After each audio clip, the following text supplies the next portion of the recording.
sewer line getting replaced at my house tomorrow morning. Are you? Well, because they're paving along it, finally. And so, you know, I got the letters do your thing. So you're coordinating your utilities? The water line, the water line, the guy changed my power, my ground, they galvanized line. You don't have to sign in if you don't want to. So what they might do. So I really need to get it done because I got to do other stuff in Ohio. But I'm 7th on the list, so major bucks. But and I haven't had any problems. I'm only doing it because of being a good, civic citizen. It's like, what are we talking? $12,000 plus. No, yeah, plus $600 for the electrician this morning. Whatever. These are hard decisions as Well, homeowners. well, you know what?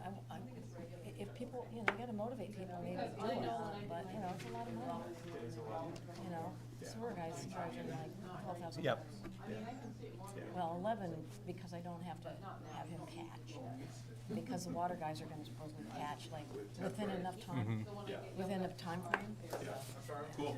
All right. Oh, and I was going to say, I didn't reapply for another 3. No. So my term will be whenever it ends. I don't know what that is. Maybe at the end. I've been on here for enough. It's time for a new person. I'm going to be sitting there. You're going to get me there. That's it. It's Festivus. So that's it. Just so you know, I meant to send an email, but I've been driving. I've been trying to get the juggling of the election. I just couldn't get it together to send you an email. So here now you know. Oh, great. You won't see the end of it, but I won't have to be sitting here. That we're clear about. Come on your own terms, your own schedule. On your own schedule. Well, yeah, because it's just it's a challenge, It's a lot of things you got to do. I just checked the justice. Yeah, I said it. You heard. I'm not reapplying. Okay, good. I didn't know who I communicated that to. Gene Bergman's trying to sign the tape here, so I've already got some other ideas. I got to watch you guys. I watched the whole meeting, but the audio was just a mess. It was not. There was some sort of technical problem, so hopefully it won't happen again.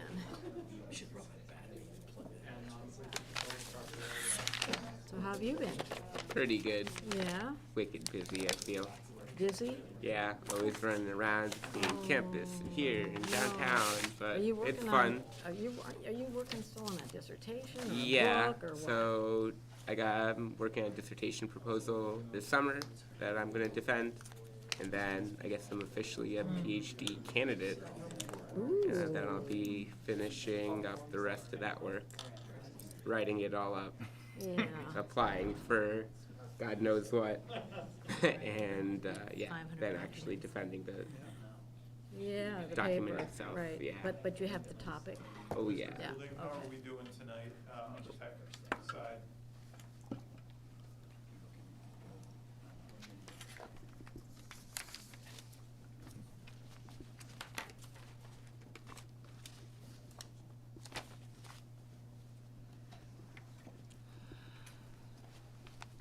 Building, are we in good shape for starting the meeting? We are good on this end. Okay, great. I've got the thumbs up from CCTV, so we're ready to roll. All right, good evening, everyone. My name is Brendan Hogan, Chair of the Public Works Commission, calling this May meeting to order at 6:35. Good evening, welcome all. Thank you for coming. First item on the agenda is the agenda itself. Motion to approve the agenda? We have a motion from Commissioner Barr. Thank you for that. Seconded. The motion's been seconded by Commissioner Fox. Thank you. Is there any discussion around that motion? All right, let's go to a vote. All in favor, please say aye. Aye. Aye. Myself, opposed? Agenda passes. Thank you. Moving forward, we have a public forum. I will note that we've also warned public comment specific with later agenda items on the agenda. Welcome public comment at this time, especially if it's on general public works things. If you want to speak specifically to the Main Street item and have time to stick around for that, or the time limited parking item later and have time to stick around. please feel free to hold your comments till those items. Any general remarks at this time? Seeing nobody jumping up in the room, can we check, Mr. Goulding, anybody on the phone interested in speaking at public forum at this time? Sure, Chair Hogan, I'll be promoting over Sharon Busher. All right. Hi, good evening. And although this item is on your agenda, I'm jumping from the Board of Finance to you, back to the Board of Finance. So I wanted to just, and I'm chasing Chapin because he was at the Board of Finance too, and he revealed some information that now prompted me to want to make a comment to you. It has to do with the great streets, and it has to do with the parking lot that is on Main and Winooski, you know, the one that is beside the fire station across from Mr. Mike's. And I just learned just moments ago that that will be a staging area when you do the work on Main Street. And I was hoping that the commission had a very in-depth conversation about this, because that parking lot is used a lot by visitors. And I don't know how many spaces are there. And I haven't been able to do anything because as I said, I just learned about this. But with those spaces being gone, plus the elimination of spaces on Main Street, I'm really concerned about the impact on the Flynn, and I'm concerned about the impact on activities scheduled for downtown on Church Street and the businesses in general.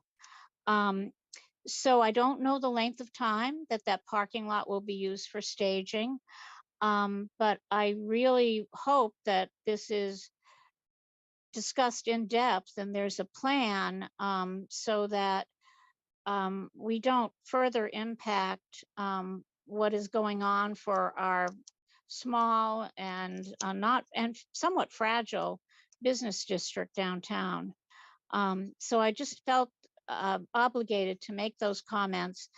And if you already know all of this, I'm just reiterating it. But if you don't know it, I'd like you to consider it and try to figure out a way that minimizes that impact so that we can continue to have the Flynn thrive and at least the activities downtown be well attended. So thank you so much for listening. Thank you, and thank you for your attention to multiple meetings tonight. Mr. Goulding, anyone else on the phone? Chair Hogan, I'll just note for folks who have joined us online to use the raise your hand feature if you do wish to speak during public comment. But given at this time no one's got their hand raised, there is one more person just signed up, and Michael Arnold, you're free to speak. Hi, I just wanted to speak in favor of the plan with protected bike lanes on the full length of Main. I think it's really important to consider this as a regional connection between the lake and Burlington all the way to new dense development that's coming online in South Burlington. And I hope that after this plan is approved, the Public Works Commission will consider, trying to connect the rest of the way from Burlington to South Burlington with a fully protected bike network. Thanks. And that is all at this time. All right, thank you, Mr. Goulding. So with that, I'll close public forum and move forward to the next item on our agenda, the consent agenda. 3 items on the consent agenda tonight. Minutes from April meeting, removal of 30-minute spaces on South William Street, and a time change regarding Bank Street meters. Motion to approve the consent agenda? All right. We have I'll second the motion. a motion from Commissioner Barr and a second from Vice Chair O'Neill Vivanco. Is there any discussion around that motion? All right, all in favor, please say aye. One question, Yeah, I was not at the meeting. Mhm. Do you need to have that part voted separately? I was not at I don't the- think so, if you generally I- consent to The content of The it, content because of I it. did watch the video, sort of. Yeah, my understanding is that if a person's absent, but there's a larger consent agenda, it doesn't need to be Okay. split out, but That's- it's noted here that you were not at the meeting, so. All right. Thanks. Any other discussion around that motion? All right, let's go to a vote then. All in favor, please say aye. Aye. Aye for myself. Any opposed? Consent agenda passes unanimously. Thank you. Moving forward to item 5 on our agenda, Main Street, Great Streets. Welcome, a communication from staff. Hello. Hello. I'll multitask here, get myself on the Zoom and be ready to present some information to you guys again tonight. So here tonight with me, I also have Maddie Sender from our engineering group and Dora Bean, who have both contributed heavily to the communication tonight. And I am Laura Wheelock, for the record, sorry about that. So if I can just queue up.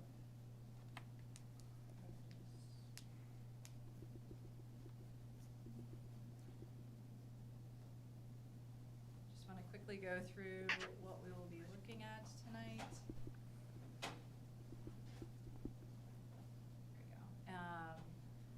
And review kind of the summary. So this is a little bit non-traditional how we've presented this information to you in the packet. We have 4 very tightly related items. So we want to have a broad discussion and then wanted to also give you the opportunity to act on each of the items individually as they do have different meaning and substance. And if we made any changes to them, we didn't want it to affect the larger group in an adverse way. So to look at what those are, the actions that we're going to request tonight is looking to accept the parking study that was done for Main Street, looking to effectuate some permanent parking changes on Main Street that we talked about last time, but maybe not all of them, looking for action on our proposed temporary parking, which is very similar to what we have already discussed, as well as a host of corrections that we have found as we went through the detail of our parking on Main Street. These would generally be an administrative correction, but we didn't want the perception that we were putting some very technical content on your consent agenda and what that appearance might look like of staff trying to move Main Street items through without context. So those are included in the packet of information. To go quickly into the different items, we'll start with the parking study. So this was presented to you back in March. Generally, the updates that have happened relate to creating the executive summary. So we heard a lot of content about people not understanding what was inside of it, missing some of the proposed goals. And so what's inside your packet tonight includes 2 new pages, which is an executive summary highlighting what the goals were of the study, which was generally the purpose of can Main Street absorb, can the surrounding area absorb the loss of the 67 spaces, or do we need to do something different to be able to take that within our network? Generally, the conclusion of the study was that our network and infrastructure is adequate to absorb the loss of the 67 spaces. There is on-street space within a 5-minute walk shed, or space through surface parking lots, private surface parking lots, or structured garages. Through that study, though, we did have the advantage of coming out with other conclusions as professionals were looking through the corridor.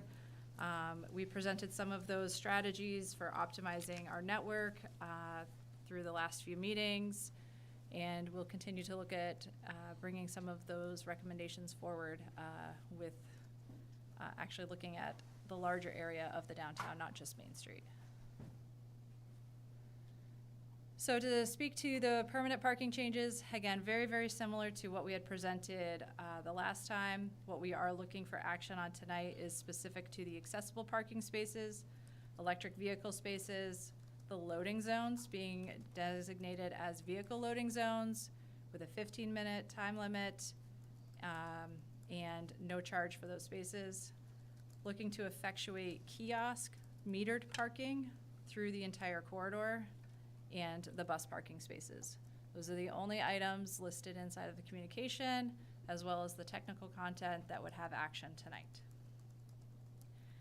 The way that this would come online is that the parking changes, the accessible spaces, the electric vehicle, kiosk, bus stops would effectuate as the different blocks complete. What we are looking for, though, is to have the loading space, the vehicle loading space designation change throughout the corridor more immediately. And this is one of the strategies that we heard through our community partners that would better serve the businesses and the community during construction, to have those loading spaces be designated as the single type, flexible for multiple users.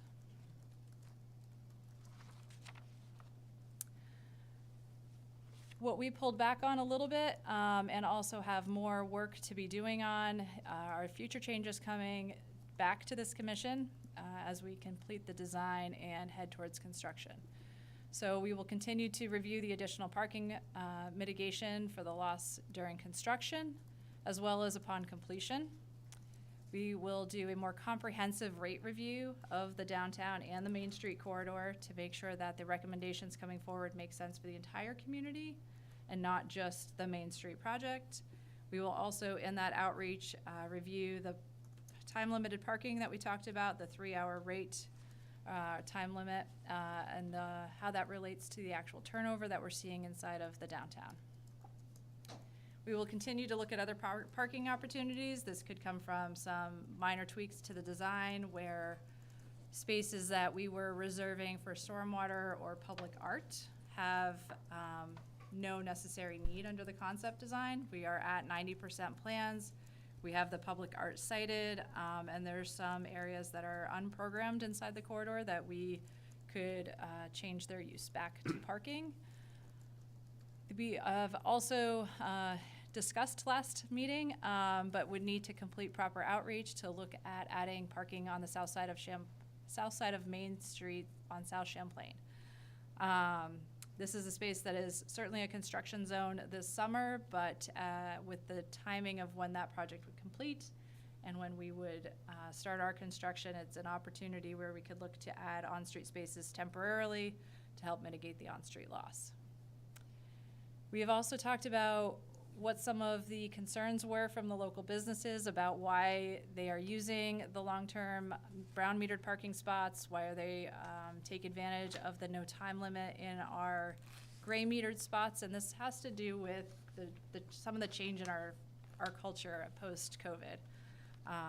There's hybrid workers that, I think I have that on the next slide too, maybe, no. There's hybrid workers, office workers that don't find advantage in purchasing a parking garage pass because they're only here half the time. And so it makes it twice the cost for them to purchase a monthly pass. And so we're looking at those types of programs to actually respond to our business community and make parking in the garage the same cost effectiveness that the brown meters are, or the monthly passes to others. So our ongoing collaboration with our community partners is really looking at all of the changes in the downtown. This work will occur over the next few months, and we aim to be back to you at least one more time, if not two, before we start construction with these additional changes. Some of this could include looking at the brown meters that are on College Street and King Street as potential construction mitigation, and changing those spots so that they do turn over more during the construction time period versus being the long-term full-day parking spot. Our community partners emphasized the need to make sure that the wayfinding signage that's mentioned in the parking study truly does get implemented with the project and helps to carry out those recommendations, directing people to where existing parking is off of Main Street. And then promoting the Park Burlington website, making sure that that stays current throughout the construction, as well as just reminding our community about this tool that we have available to different business owners, keeping that fresh. So I just want to quickly touch on some of the plans just to highlight what the different colors mean. There are 2 sets of plans that are listed inside of your communications because it got really busy really fast. So this first set talks about the proposed changes. Inside of here, you'll see a couple notes that talk about the purple. And it's kind of either indicating a future action or this is the fallback plan. So if you choose to not take action on some of the items tonight, this would be the no parking near April Cornell. What reverts back is actually a correction in ordinance, which falls under the last action of your items tonight, because what is written for that location has a few different connotations, and none of them are how we use that space today. So that is kind of how these plans have been set up. Very, very similar to, again, what you saw previously at the presentation in April with vehicle loading in the spaces, the accessible spaces. What we've added is the connection to what ordinance those tie to. One of the items that came out through the outreach is reviewing an accessible space request by the Comedy Club. So that is one of those ones that's in purple that will come as a future action. It is not listed inside of your request for tonight. But I do want to show that our response to some of the comments, and that if others look at this, know that they were heard. The block around St. Paul Street in the center of the city, again, these are all unchanged from our previous presentation.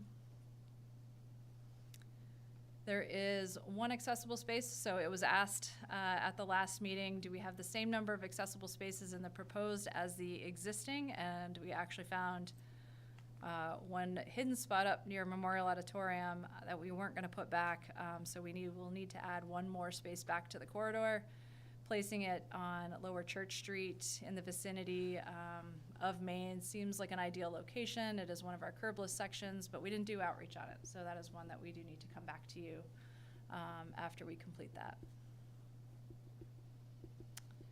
And then all of these are still the same as last time, moving up the block to Union.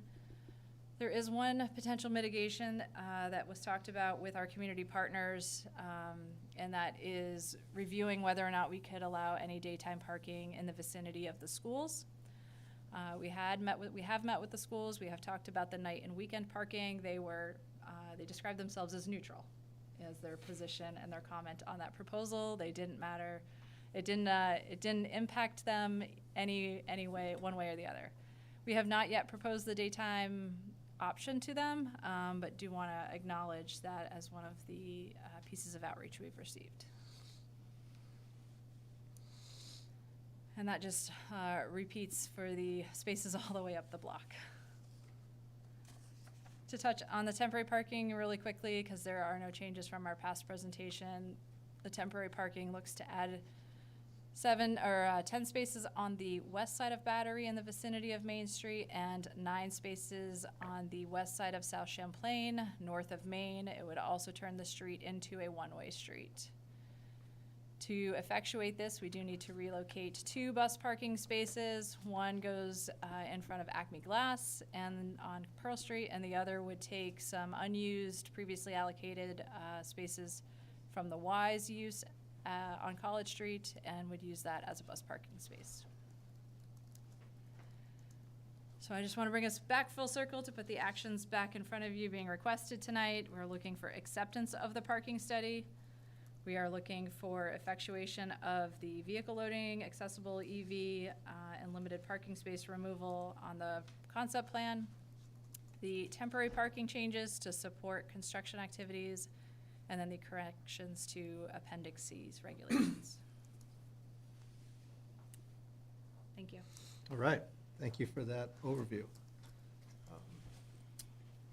And especially pointing out the, the changes from last go-around here.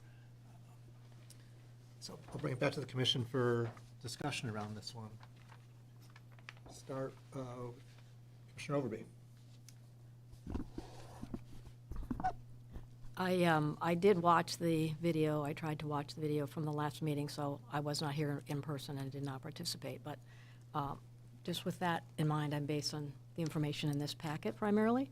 I do have a couple questions. By accepting the study, what exactly are we doing? Are we just saying, you know, they did the work, or are we some way endorsing the content? The idea behind accepting the study is that they completed their goal of reviewing the loss of the 67 spaces through the concept change on Main Street, and that we find their conclusion that there is existing capacity within the network, and that finding. So It you're, does not require us to act on any of the strategies. That is something that I feel is a conversation between DPW, the commission, and our parking services group, to bring forward, you know, we liked these recommendations, we're gonna pursue these further. How does everyone feel about that? but you're saying that we would be accepting that there's sufficient parking available with this change in the usage of the parking? And Okay. that we don't need them to make any more amendments to the document. To their report, you mean? Correct. Okay. That was that question. On the permanent changes, I'm wondering about the one thing, the motorcycle parking that's been removed. Where is that being relocated?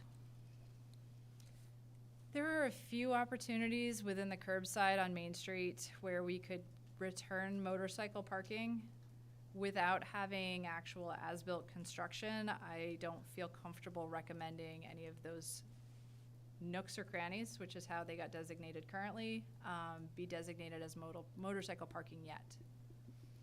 Because I was part of the decision that was made to put the motorcycle parking on Main Street near to the Church Street corner, beside the two EV spots.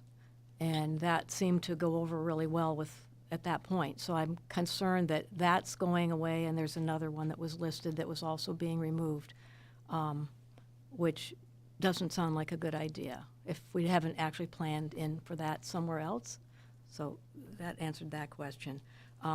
One of the things in the paperwork was that there's discussion about the contracting or communication with the Unified Parking Company to standardize the private parking lot rates to the $1.50 an hour from the, I think it's $4 or $5 an hour, to make it during this construction period. What's the status of the contract discussions with them about changing that, coordinating that so that the unified parking rate is $1.50 an hour instead of $4 or $5? Those conversations are continuing, including today. We are honing in that I think both UPP and the city recognize that the top priority for this would be at the Courthouse Plaza lot, which is right off of South Winooski across from the VFW.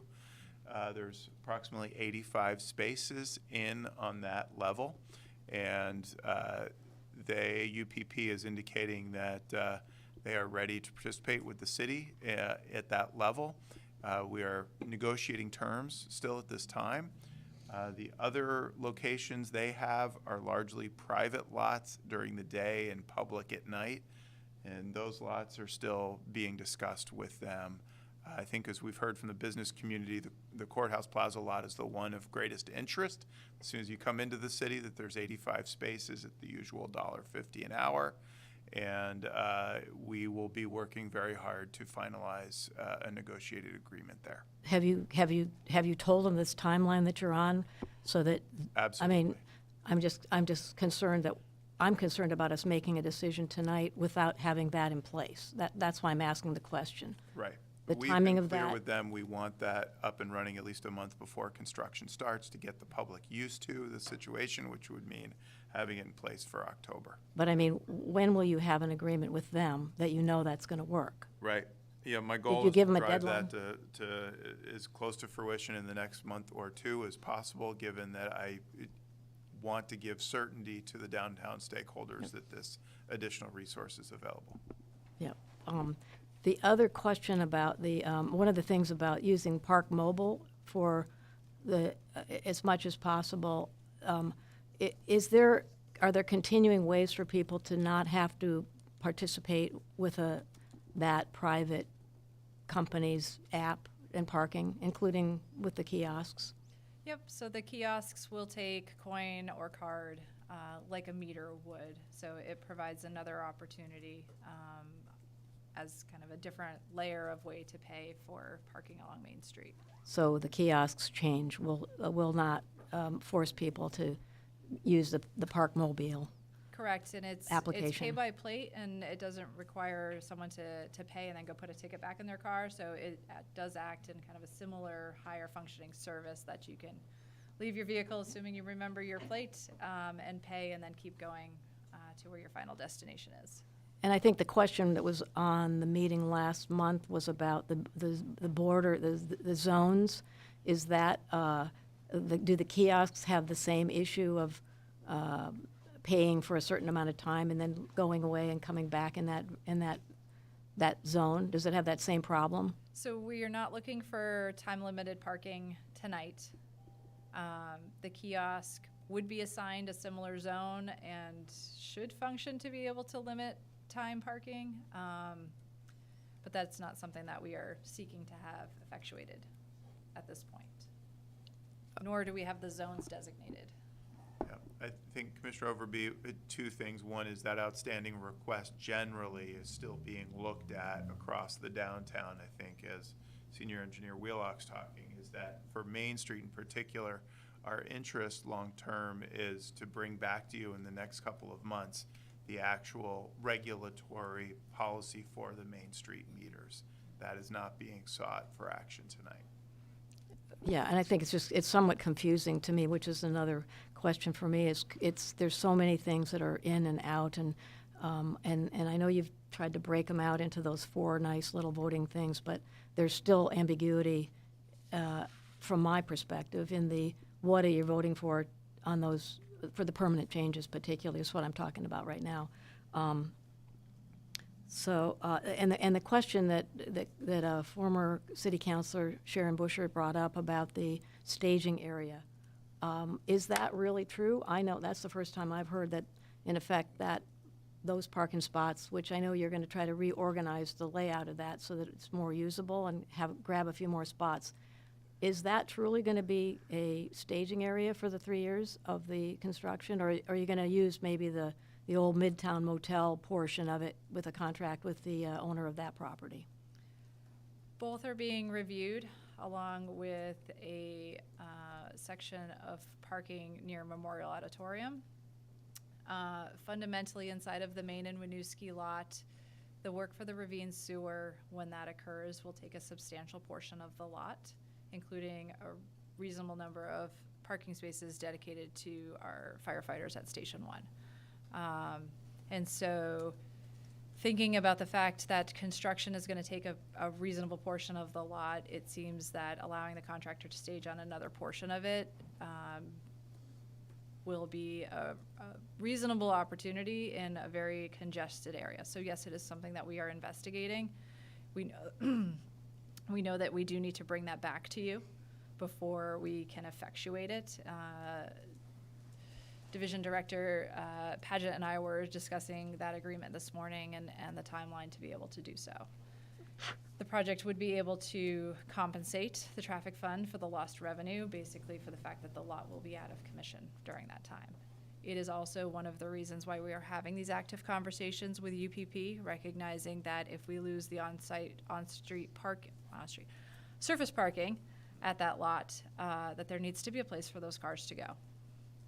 And so that's one of the reasons why we are pursuing that opportunity during construction. I mean, it seems completely logical that you're planning for that use of that space. However, I think it's sort of a last-minute piece of information that makes me concerned about the way this is being we're being asked to approve it at this point. So one of the other things that I wanted to comment on, and I think this was something we talked about, a year ago or more when this was starting to come down the pipe, about the recommendations from the study as far as getting people familiar with actually parking somewhere else now or a year ago, so they're happy with getting into the downtown parking garage or other places with signage.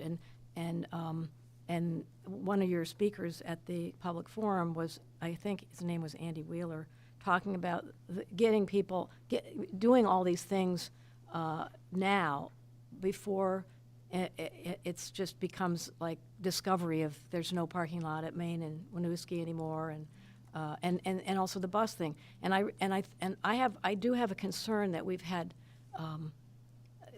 years of coming toward this project. It feels like years to me. I'm sure it feels like 10 years to you. But I have a concern that we're not acknowledging the fact that these things need to get done. They show up in the report. They needed to be done, but it's always like, well, we're working on them.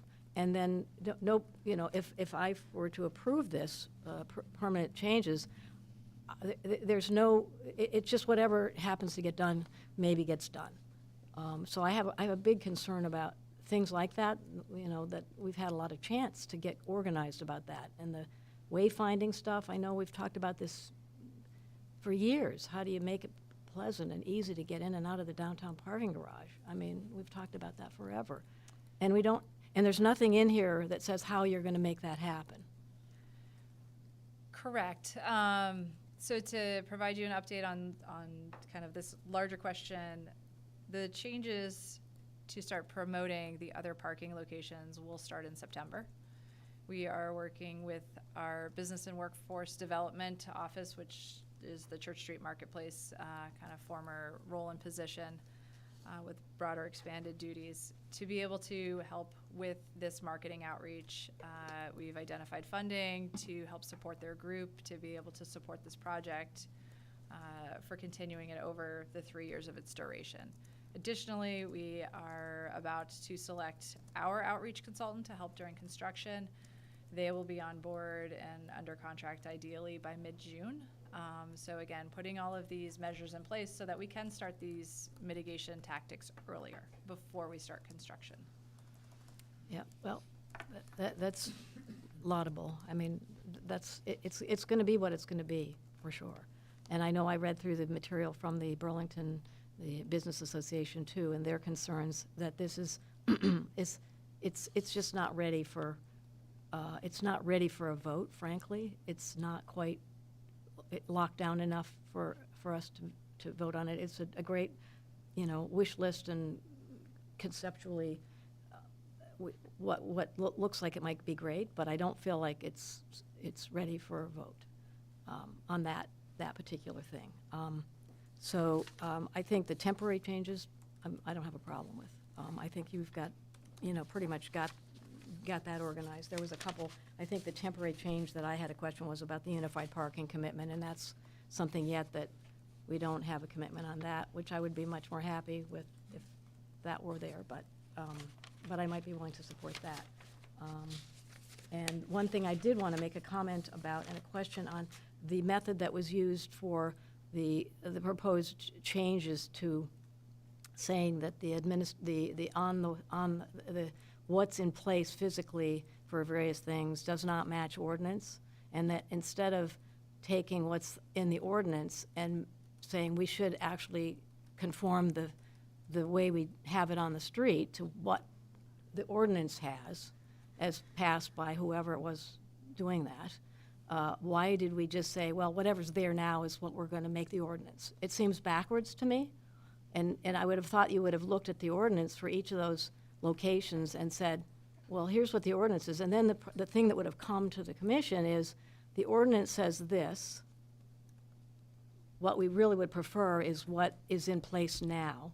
Can you adjust the ordinance to match what is in place now?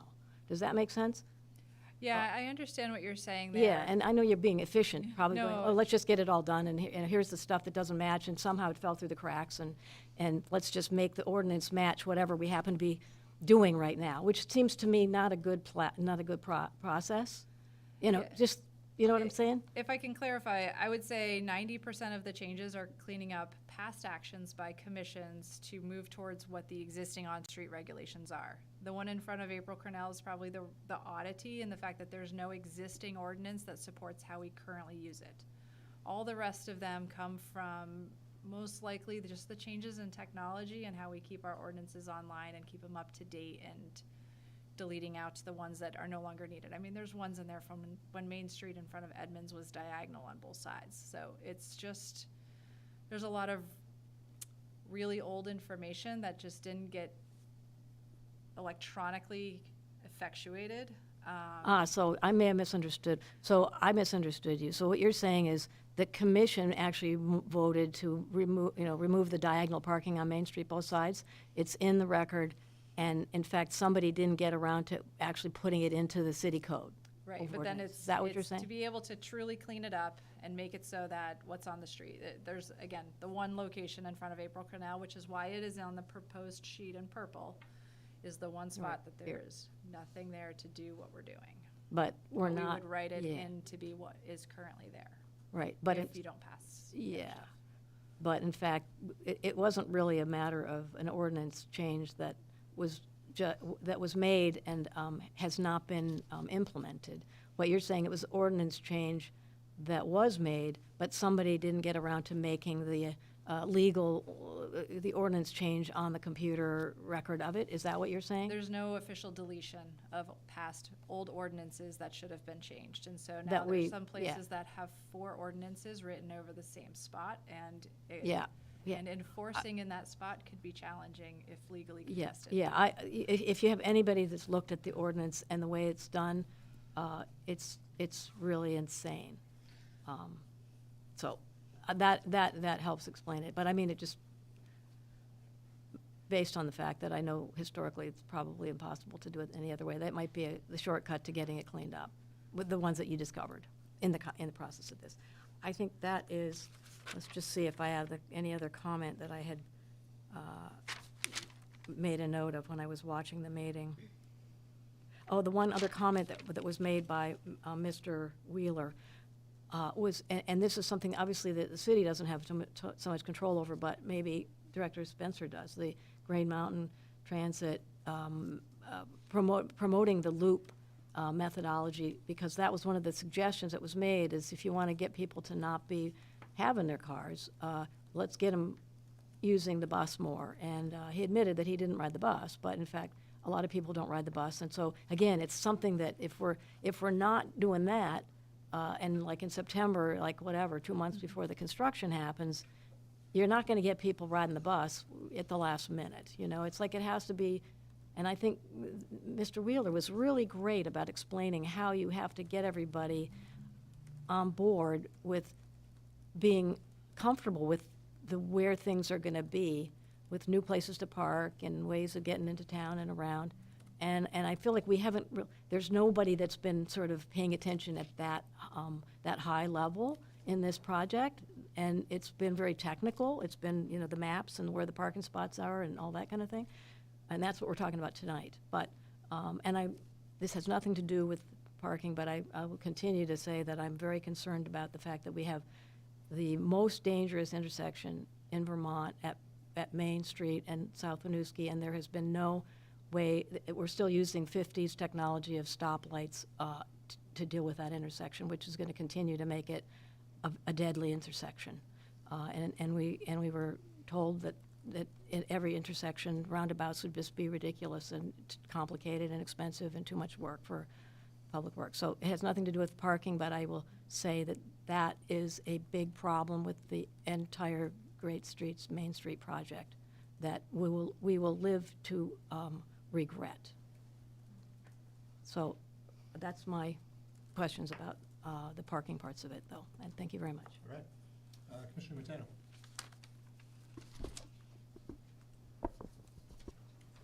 Yeah, I don't have any specific comments about the temporary and permanent changes. I thought, I mean, the engineering drawings make it like pretty darn clear what is going to be there. I guess my only question is about the implementation of the permanent changes themselves as construction completes. How does that actually commence? Is it just like the second that the sign goes up, it's officially enforceable? Or is there another process where either the commission's involved or some other administrative process where, all right, now there really is a no parking zone here, or now this really is a bus only, spot or loading zone or whatever? Yep. The reason why this is coming in front of you guys tonight is from my experience on St. Paul Street, where construction does change quickly. Knowing that being able to bring something in front of the commission takes a few weeks of lead time, and it takes 21 days after you act on something before something can be effectuated. So you add that 6-week period, and sometimes a contractor is ready to give back a street before we can actually have things effectuate. And so what we would look to do is understand when we start to see that a contractor is ready to give the street back to the public for parking, we would write what you effectuate into what you act on ideally tonight and maybe in the next few meetings into ordinance and have it be warned. It still doesn't actually become regulated parking unless the contractor gives back up that section of the road. But when they do, ahead of a weekend, the signs that are in place, the conversation we have with parking services makes it so that the regulation that the signs indicate is what is enforced on the street. I'm happy to bring back updates and progress of the construction schedule so that you have an idea what blocks and the approximate time frame that they're going to be opened for regulated parking. That's very reasonable, but it is hard to predict with specificity when a contractor is going to be like, I'm done with this block. That turnover happens inside of 4 weeks. And it was really challenging on St. Paul Street when we were looking to make parking be available back to people, make the street be available back to people, and being like, actually, there's no parking regulation on that block. We need to act more quickly. So.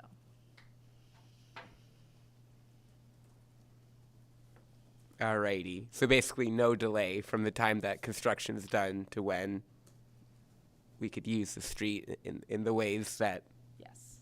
we've outlined. That's All right. what we're aiming for. Awesome. That sounds pretty logical. Sounds reasonable to me. All right. That's it. Thanks.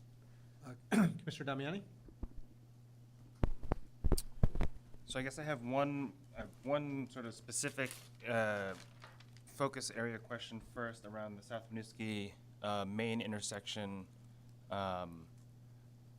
And maybe I missed this from a previous meeting around where the gas station is and sort of I noticed the one way in and one way out around the bus stop. And I was just curious, I thought I can see there's going to be a lot of cars, people walking, people getting on and off the bus in that particular intersection. I feel like I recall at some previous meeting where maybe one of those entrances was, I know it's currently a really wide entrance, and maybe one of those entrances was going to be closed completely to car traffic. So I was just wondering if you could speak to that particular corner, southeast corner of the intersection. So that location, we have an ongoing discussion with that property owner about the access. It is an ongoing and very active conversation at the moment. The city does prefer the single driveway option, which you had seen in a previous concept. What is being shown is the alternative proposal to that property owner with the request that they had for two-way access or 2 driveways on Main Street. I don't have an idea today where that will land in finality, just because it is still ongoing. Okay, and do we have, and if that particular configuration is what ends up being the final configuration, does the commission have control over sort of like on the exit, having cars only turn right out of that particular access, or I'm just trying to control the traffic along? I'm not sure if that authority lives with you or the DRB. Okay. But we can find an answer to that. Okay, great, thank you.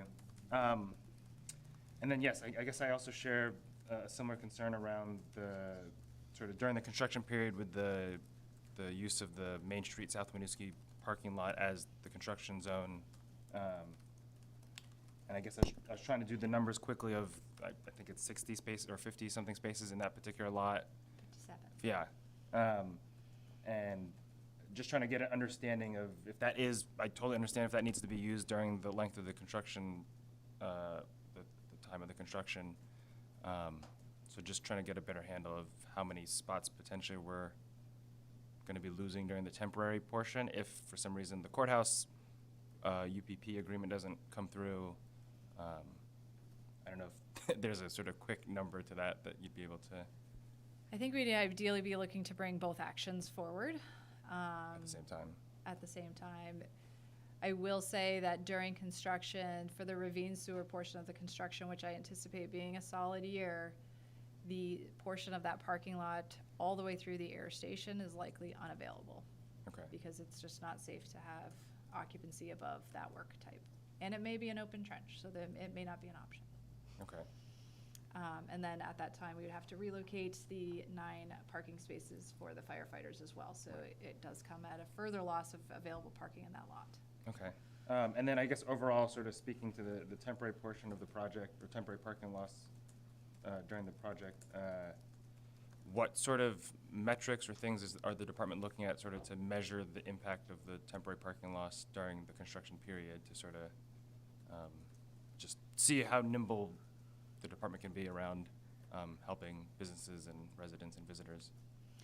Yep, so during construction, one of the ways that we are looking to get a better understanding is having the contractor propose their traffic control and their temporary, the different phases for the work type with their bid.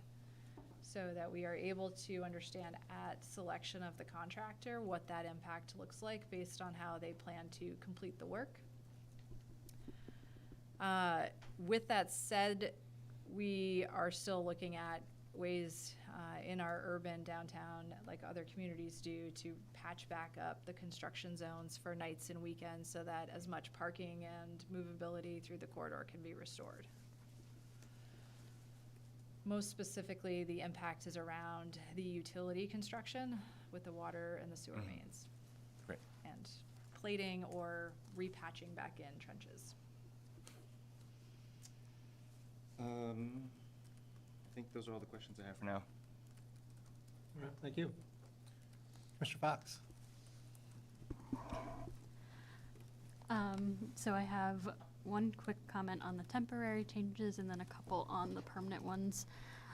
So with the temporary changes, that bus stop that's going to be temporarily added in front of Acme Glass on Pearl Street, I think that makes sense. Those parking spaces are hardly ever used. I just want it to be known to be sort of cognitive of all the different roadway users in that section, people biking and walking towards Battery Park. It can get kind of hairy when there are even just one parked car there because there are drivers trying to move into the right turn lane, that sort of thing. So just sort of being cognizant of how having a bus there for a couple hours a day might impact all of those different roadway users because it's going to feel different. So that's all on the temporary changes. And then I had a few sort of specific things with the permanent changes.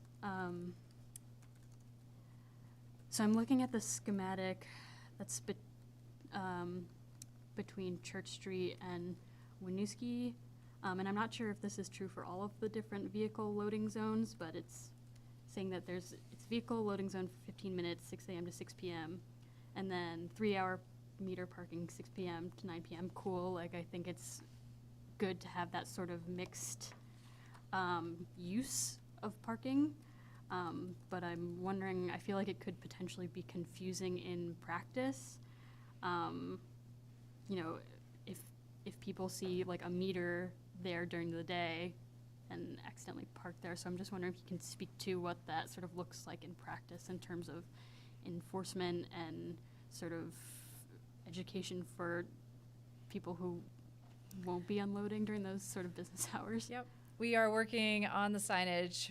We have this in practice elsewhere around the city. On St. Paul Street is probably the better example to cite, and the fact that there are no meters there, and so really is 100% on signage. I don't love the way that the signage does look on St. Paul Street right now because there's like 3 large signs and it requires a lot of reading to figure out. But people are parking there after the loading zone expires, and so a reasonable number of people are getting it. I would say the one that has been the least effective is over by the downtown high school, where we basically allow parking during the summer and nobody still parks there in the summer, so.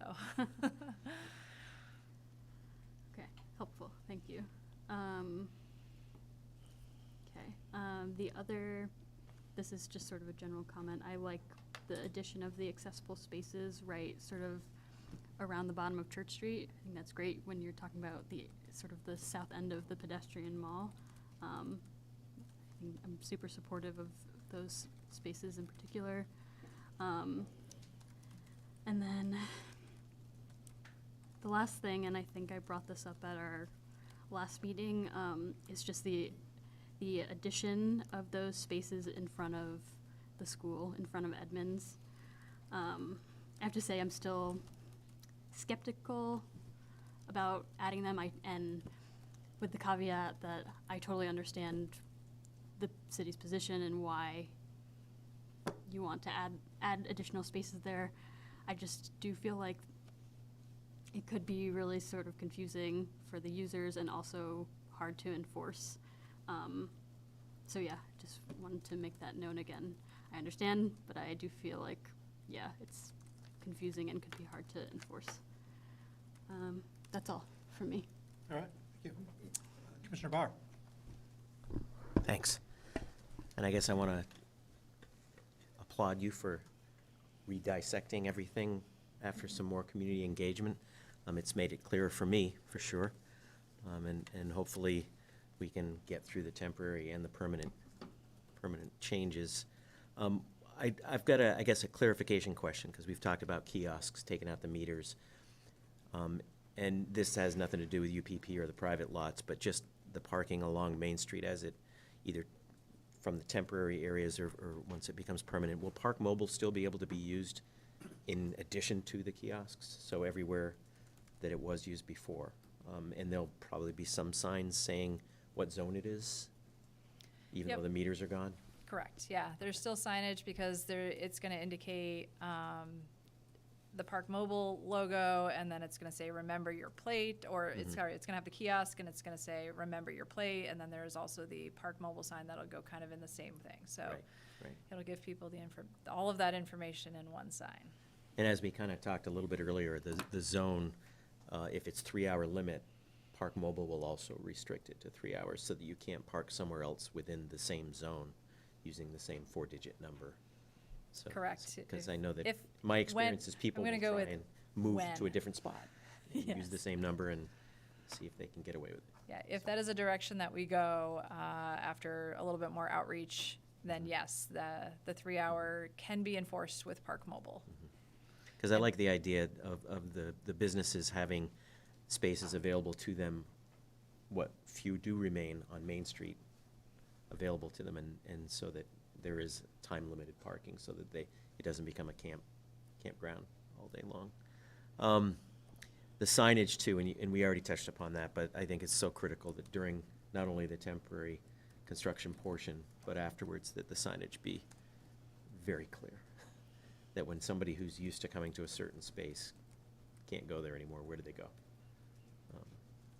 And I don't know I know that there's a Park Mobile app. Is there a Burlington parking app that's in the works? Sorry. We do have a Park Burlington interactive map that's being overhauled onto the city's GIS platform that Okay. will be available as it is now on web. But to your point, is it available on mobile? I don't believe it is specifically designed for that currently, and that's Okay. something that we can work on. Because those are the things that as a visitor coming to our Yeah. city, they're not gonna know to go to a website on a computer. They're gonna be looking on their most people use phones now for navigation, so. Yep, we have received some comments, is there a way to get a QR code on a banner or something so that people are, as they're moving around and get frustrated, have a way to find what they're looking for. Okay. Yeah, so again, I like the way that you've broken it up into pieces. It's a little bit more digestible, not only for us in our votes tonight, but for the community. So that's it for me for now. All right, thank you. Vice Chair Novuaka. All right, my notes are in no particular order, but let me try. So I really appreciate the efforts that staff have undertaken with outreach and work with BBA and the business community on this parking issue. So I really think that's very important to mention. I think we had a lot of lessons learned with St. Paul Street. Folks use St. Paul Street as like, oh my gosh, remember how horrible that was? And I personally feel like that was a really wonderful learning opportunity for all of us because it showed how responsive staff could be while we were in the process of kind of constructing and using and not having parking. So I appreciate the learning that we have from that you're implementing now with this outreach. That said, I think we do need more kind of wayfinding and clear communication. These are really two different things. The wayfinding piece, we need this up, what's the, June 1st, as soon as possible, so that folks know where to start parking, where the parking really exists, where are those kind of hidden gems. Because there isn't a parking shortage at all. But if you look around and see there's no parking, well, then you think there's no parking instead of looking a block away. So that's one thing. And the communication piece, I go back to those VTrans reports that I'm still getting on the roundabout. It's fantastic. And I know that requires an investment and a level that may not be at the budget for this project, but if we can aspire to something like that for this, that would be great.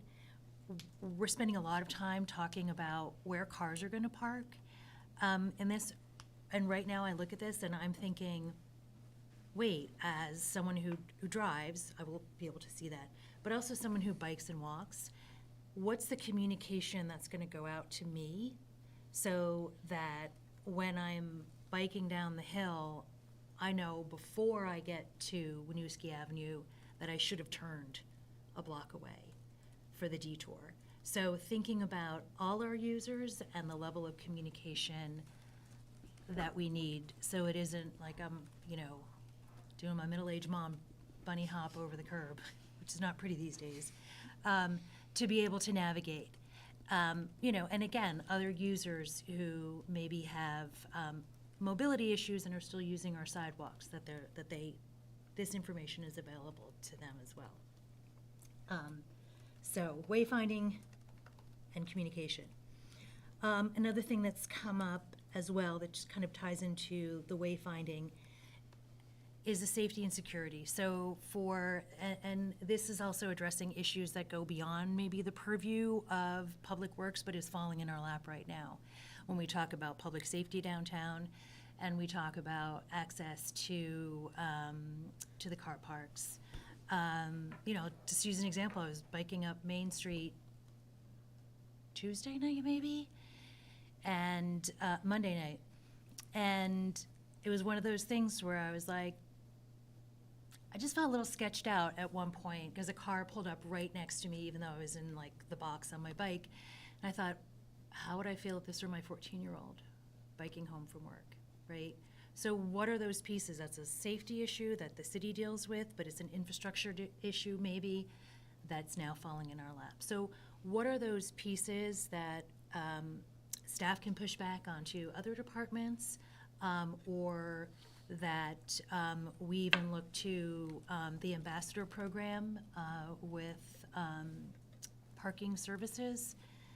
How do we make sure that staff who are working late shifts can be able to feel safe walking to their vehicles or walking across town? What else? So these are most statements and questions. I guess one question though, the loading spaces that we have, thinking about the businesses along Main Street, and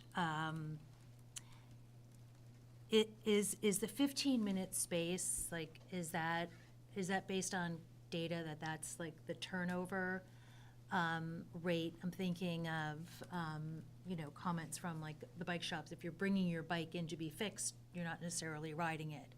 Is the 15-minute window enough? Is it 30-minute? Because I think it's not in their benefit to have someone warehouse their vehicle right out front. So just wondering how you got that time limit, 15 versus 30. Yep. It does come a recommendation kind of as an industry practice. When you put up 30-minute loading spaces, that doesn't feel like an in and out type of a space. And as we change this connotation to not just be trucks that are loading or loading by permit, we really want to make sure that the personal vehicles that are coming in to load or unload people or goods are doing so in an active fashion and not, say, parking in these loading spaces and walking 2 blocks up Church Street, grabbing a quick coffee and coming back, because that takes 30 minutes and I look at 30 minutes and I can do that. And so the mentality is that a 15-minute spot is a quicker turnover. What that realistically looks like sometimes, though, with parking services staff is maybe not even seeing it again for 30 minutes, maybe not even seeing it again for an hour. But the helpful thing is that if they do find somebody who has been there for that long, because it is a no parking loading space, they have the ability to ticket and tow. And so if we do find someone who is not using the space appropriately, they have the ability to move them so that that space, which is necessary to serve the community, can be restored back to its use for them. Okay, that's good. But that's the psychology actually behind that amount. I did a test when I was dropping a bike off, and I even dawdled, and I was like, 15 minutes is plenty enough, but I think my survey of one was probably not scientifically accurate. So. A couple more things. And I mentioned this last month as well, the bus parking on College Street.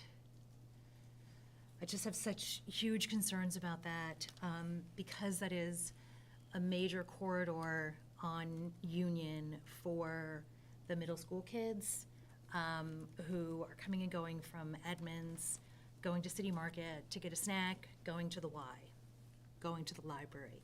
That space there has always been a really high pedestrian and bike area.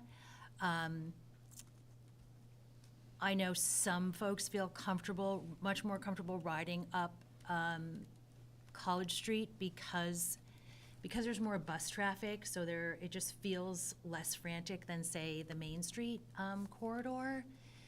But now it's already tight, so you're just gonna get really squeezed if you have that bus parking right on College and Union, and there's parking on the other side of the street, and then you have the College Street shuttle, which is the number 11, is it? Going up and down there as well. It just makes me extremely nervous with those, like frontal brains that they're just not fully developed. And because it is a high pedestrian and bike area, I don't know if there's another location, Perkins Pier or anywhere else that we could. One of the fallback locations was to use in front of the school, just because we know that this is a transient nature of that bus. I mean, it's a long-term bus spot, but it is not a bus pickup kind of spot. So that was one of the other alternatives. It generally was a neutral placement location for GMT based on how they were needing to find parking to reroute, but it's a little out of the way to serve the downtown hotels and other destinations where tour buses service. So we'd have to keep looking, I think, to be able to make that be viable. I just really want a really thorough look at that corridor. It makes me really nervous. We could test it over the summer without school children there and see how that works geometrically for other users. And then if it's unsuccessful during what is a less stressful time, I think we'd still have time to be able to alter that location. I think that would be great. I really do. If it's at that first spot on the north side of College, I think that could give some pretty good data. High peak days usage. Yep. Nice sunny day. Okay. And then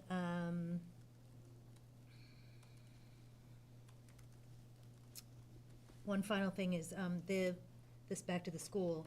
And while the school may be neutral, I think it's been 17 years I've been there. There are evening events and weekend events. And so I feel like if there's just like a free-for-all kind of parking up there, that could cause conflict for those, like, you know, the school graduation, the spring concert, the fall concert, the open house, the fall play, the school play, the band concert, the orchestra concert, the choir concert, like, there's just a lot. And so I think maybe asking the schools, like EES and EMS, like, what are the events, so that you get a sense of what those conflicts are. Because if you have parents coming in from work to like screech into a kid's concert, they're probably driving as opposed to coming home necessarily and walking, because then they're scooping up their kid who's been at school, you know, since 7 in the morning. So that's when there tends to be, you know, a heavy crush of parking along that Main Street corridor outside of those hours. I did specifically ask both principals in our meeting that we had about 2 weeks ago from your comment at the April commission. They didn't seem overly concerned. Talk to the PTO. I can get you some names. Yep, there's. I am a parent at my kids' schools, and I fully respect where you're coming from. That the user of that experience is different than the organizer. Exactly. I do want to highlight, though, that if the schools are using that section for parking currently, they are outside of ordinance and could be ticketed and towed. Whereas if they use that in the future, then that would result in less conflict. But there are ways to manage that, and you know, we can collaborate with the school on their use of that side of the street during their events, Mm-hmm. And make sure that it is legal. Available to them. I think that's all for now. Thank you. All right, That's it. thank you. I'll also say that I very much appreciate the continued coordination that's taking place between the department and the business community and other stakeholders here. That's largely out of sight from the public's eye here, but I know there's been a lot of maneuvering here, and anyone can sort of take a gander at the packet and the feedback that we received at sort of site meetings, even meetings earlier today, were referenced here. So I appreciate that, and I acknowledge that that's sort of a key piece to this whole project, as we have a very exciting opportunity in front of us. We know it's going to take a lot of work, and it's going to be challenging as well. So we certainly need to keep working with all stakeholders on the specifics as we go. One theme that was brought up in, I believe, the business community's sort of summarized sort of take and recommendations here was about availability, or sort of like the wayfinding has come up. I will interpret that in my mind to also emphasize the urgency and importance of getting to real-time occupancy data. This is something that I ask Division Director Padgett about twice a year. And I know there's still a few hurdles, legal and political and otherwise, between us and getting there. But I see that as really important to the, you know, along with the conversation of just sort of the wayfinding, the re-upping, the Park Burlington website. I mean, this is the idea that that Assistant Division Director Padgett floated a couple of years ago, even that, like, the prospect of looking before you leave your house and just seeing what the availability picture is. Or certainly we know we could get smart with the park mobile data. I think at some point we might be able to get smart at the sort of city block level and say, yep, generally at these times of day or days of week, here's sort of what the occupancy tends to look like. So anyway, so certainly bump that up the lists for, our efforts over the next few months and years. And I'll ask Jeff the same next time I see him.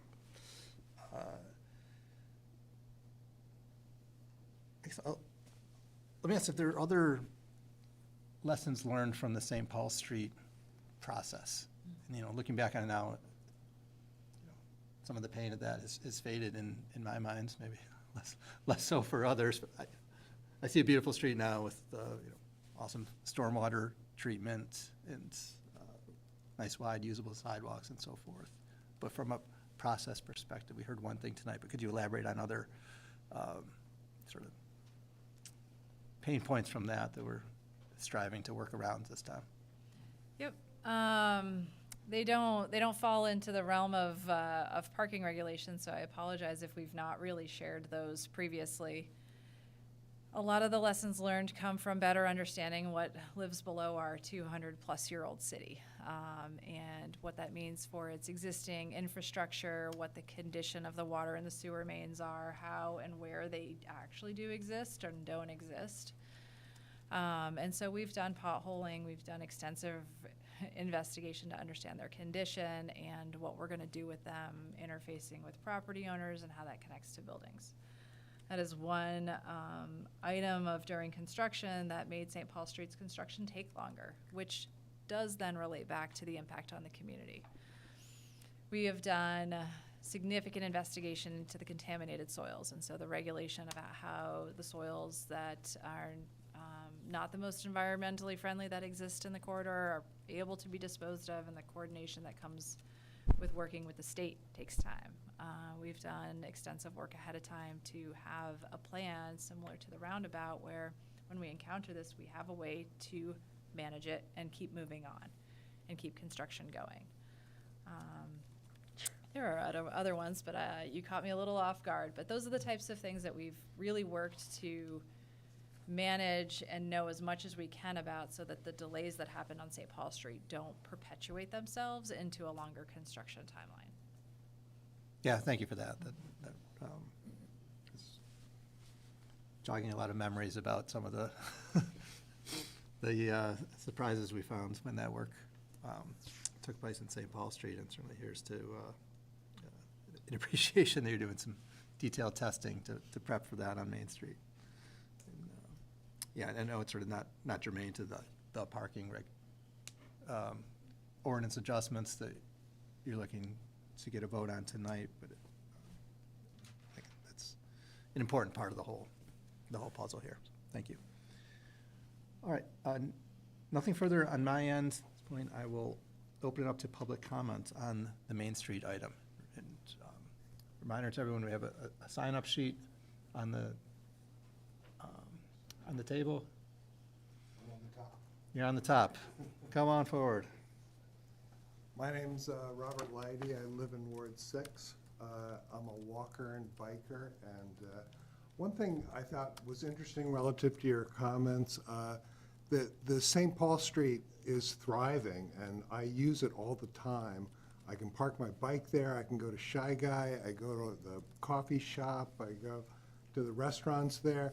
And if you remember, I've lived in Burlington for over 45 years, and I used to go to restaurants on Battery Street, which is it's got plenty of parking there now, but the restaurants are all closed, right? Just about all closed.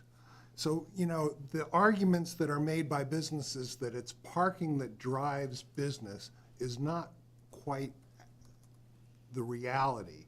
We walk down, we bike down. Making these areas better for biking and walking is better for their business. The people on Church Street are getting walk-in business. It's walking and biking are what make our city great. Relative to the safety issues, especially on this corridor, I really like the scramble on Pearl Street and Winooski. Everybody knows how to scramble across that. It works great. why don't we scramble across these intersections on Main Street? I think it would be you know, as we built out our walking infrastructure from Church Street, scrambling is a great way to go. And I think it would potentially be far safer than trying to deal with cars turning while people are walking. So I live up on near Champlain College. I'm concerned about the speed of traffic coming down Main Street into this new project, and hope we can do something at that intersection to keep. I know it's being monitored now. I hope you're finding good data, but it is concerning that there are. I cross that street every day to go to the Y, and it can be scary. Lastly, you know, as we said, there's going to be this huge bridge being built across the interstate, and it was brought up earlier. I think there's a potential for a real wonderful connection there, but where South Burlington, where there's lots of low-income housing being built, would have a corridor into our city. That's a walking, biking corridor. Thank you. Thank you. All right, I don't know who's next in the room. I don't, Maddie or Norma, would you be able to just take a peek at that list and call off who's next?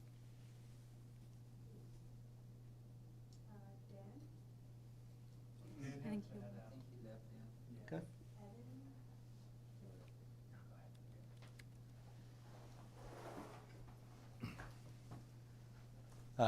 Hi. My name is Evan Gould. I'm a resident of the South End. I've lived in Burlington for coming on 15 years now. I just wanted to voice my support for the Great Streets project. I think it's super exciting as somebody who walks, bikes, also drives, but would prefer, you know, safer bike infrastructure. The one thing that I wanted to advocate for is just, I understand the concerns of the business, but also seeing the transformation as a resident of the South End of more walkable neighborhoods and access to that, and how vibrant it's made the community down here, making me drive less to go into town and just being able to kind of explore this area. I just want to say that any additional, I think, addition of parking, I would advocate against. So I just wanted to voice that and my support for the project as a whole. That's it. Thank you. Thank you.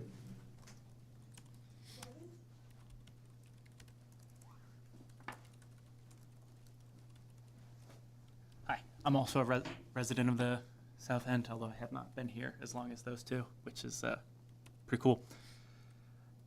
As a whole, I really support this project. Like, I trust DPW to make these amendments that I've been hearing that want to be made, especially with like directions and all that. It doesn't feel like the concerns that I've heard should necessarily like hold up the project as a whole. Like, it seems like such a great idea. I'll echo what I heard from some others back there.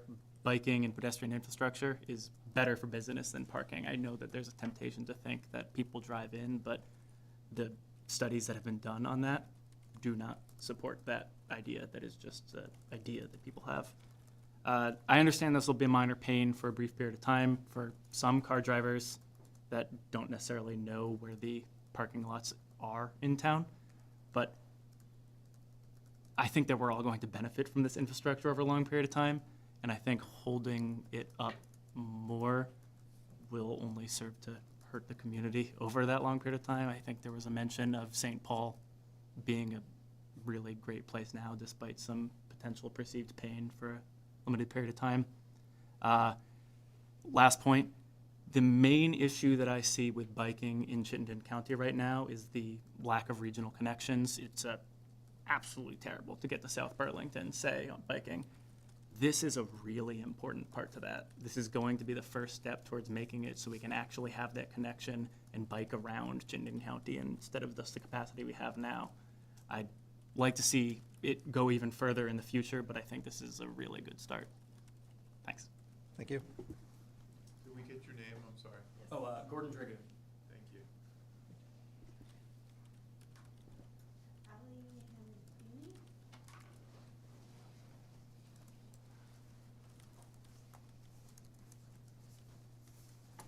Hello, my name is Ali. I'm a Ward 3 resident.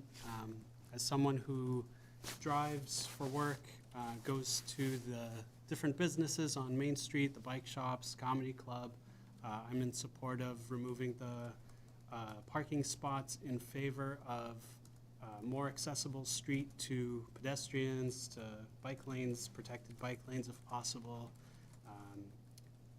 Yeah, I'd echo what others have said about that being better for businesses all around, and also trees if possible. I know in our the Great Streets project is working on some tree canopy cover for our warming days of summer and fall that I think that'll help keep the city cooler. So yeah, thanks for all your work. Thank you.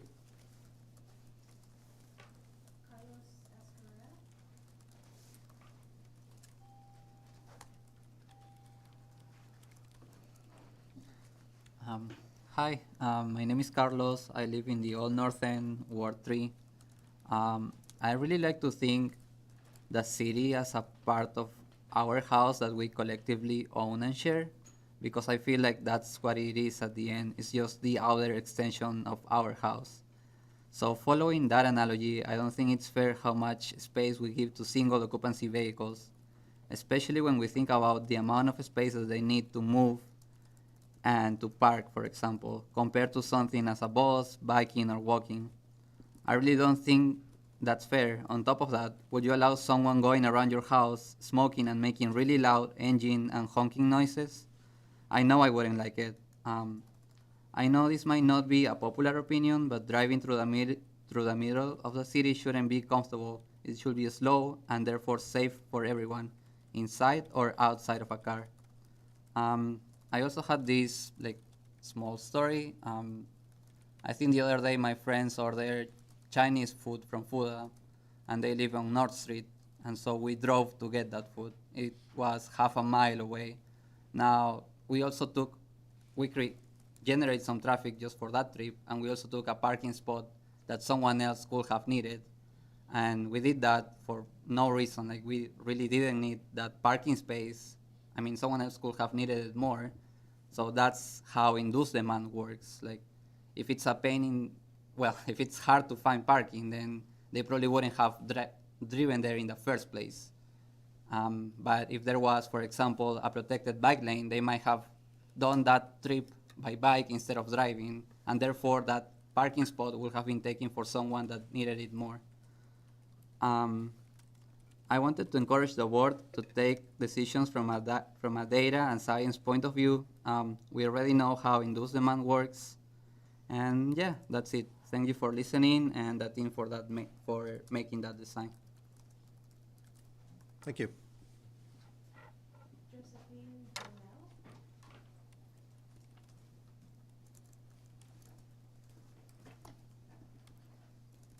Hi, my name is Josie. I also live in the Old North End of Burlington for pretty much 3 years now. And I'm speaking to encourage the proposed changes to Main Street, including the parking changes and removal and parking management plans. And I think we should consider prioritizing other ways of moving besides driving. Currently, Main Street is not really a place to hang out. There's too much traffic, there's too many cars, a lot of them are going too fast. There's walls of parked cars around the sidewalks. Personally, I try to avoid Main Street as much as possible, which is kind of sad because I know there are a lot of great businesses there, but as someone who doesn't drive and sometimes is biking on Main Street, and like you mentioned, it can get kind of sketchy. So I hope that these proposed improvements will make Main Street really become a main street in the city, where somewhere that is lively and vibrant for people. And I'm excited to see wider sidewalks, separated bike lanes, trees, all things mentioned. So thank you for your work so far. Thank you.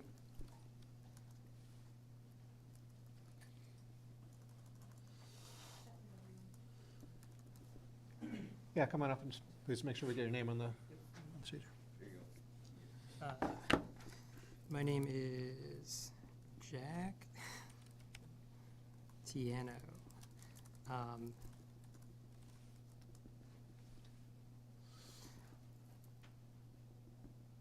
And I'm in Ward 5. I've lived pretty much all over the city at this point. And I wanted to speak out in support of approving the changes to parking on the Main Street redesign, allowing the project to move forward as designed. Main Street, as proposed, will be a far more human scale route with narrower roads, slower traffic, accessible transit stops, improved stormwater management, more space and safety for both pedestrians and cyclists. I wanted to kind of try to explain kind of how I think about this in context of the larger systems of the city and kind of the long-term goals of what we're trying to do in Burlington. So as a potential primary route between the two highest trafficked destinations in the city, both for residents and tourists, Church Street and the waterfront, the increased amenities for non-drivers should dramatically increase the foot traffic and cycling traffic in the area, leading to more spontaneous patronage and discovery of businesses on the street, which should overcompensate for any perceived impact on the commerce from the reduction of parking. So beyond that, the increased vitality of a human scale movement through that area should increase the economic viability overall, leading to establishment of new businesses and jobs along that corridor over time. I don't know how many people are into like soil and stuff, but I think of transportation networks kind of in a permaculture point of view. If you slow down the water, you let the nutrients settle into the environment around it, you're gonna get more economic vibrancy, stronger neighborhoods. So the parking study in the agenda packet outlines in detail how our existing parking is meeting demand and how those adjustments to pricing and enforcement can further maximize the utilization of the future set of parking spaces that will be available. And then outside of commercial benefits, which I know has been kind of a little bit of a pushback for this stage of the project, I think the well-protected bike infrastructure along Main Street is the beginning of a hugely important development for active transportation in the city. The design as proposed will give cyclists and pedestrians coming from the waterfront greenway, from the limits of Burlington and beyond, people use that, even from Canada, a safe and convenient entry point into the city along one of its main boulevards up to Church Street. So you're pulling in these people from, all over the city and all over the county and pulling them right up Main Street up into Church Street. So beyond that, with the existing dedicated but currently unprotected lanes on North Union and North Winooski, the waterfront greenway can connect directly to the Old North End, through the Old North End, along the Riverside Path to downtown Winooski. So we're building the backbone here of a really strong transportation network and economic network connecting the cities by foot and by bike, and making it more viable to not have a car. So we want to think about the network effects that we're causing here. So it's foundational to beginning to deliver on the longer term goals around climate and transportation. So in summary, I just wanted to say that walking back or watering down any of the designs to accommodate just a few more parking spaces is not only short-sighted for commercial interests themselves, but also be a major setback in delivering on many of the goals set out in detail in the city's planned BTV goals. So let's keep moving on these big goals and use the detailed research and planning studies that have occurred here in Burlington, as well as the successes of other cities of all sizes and in all climates around the world be our guide. Thank you. Thank you. Anyone else in the room that would like to speak at this time? All right, Mr. Goulding, can we check on the phones for public comment, please? Sure, Chair Hogan. I'm going to promote Kelly Devine for public comment. Thank you. Thank you, Rob. Thank you, Public Works Commission. Kelly Devine, I'm the Executive Director of the Burlington Business Association. First, I want to make sure it's clear, and I think I stated it clearly in my letter to you all today, that our business community isn't coming forward in opposition to the project, nor to the outcome of the project necessarily. We do believe that there are, as some of the speakers just talked about, I think potential long-term benefits to the community of the project itself. I want to say that I really do appreciate the work that we've been able to do with Director Spencer and the team in this past couple of weeks to talk through some of the concerns which have primarily been around the construction period. And I want to thank those on the commission who acknowledged that. And say that I think we've made some good headway. I think we still have more work to do, because I have to actually agree with Commissioner Overby that I feel like there, in my head anyway, there are unanswered questions. And having served on the Parking Advisory Committee for many months and spent time with the final report, we never really got to have a meeting of that Parking Advisory Committee where we got to ask questions on the final report. So I still have questions in my mind. Based on what I've seen in the report and, what I know today, it's not clear to me exactly how we're going to, where we have capacity to address the loss of parking that will result in the project in its final stage. I think that I do appreciate that we're working on that. In fact, have assisted Director Spencer in getting in touch with UPP, and our organization is, and some of our particularly concerned members who have been engaged are very happy and willing to continue to work together to try to find solutions, both in the short term as we get through the construction period, which will be, I think, painful and difficult because of the impacts, and then when we get to the final outcome.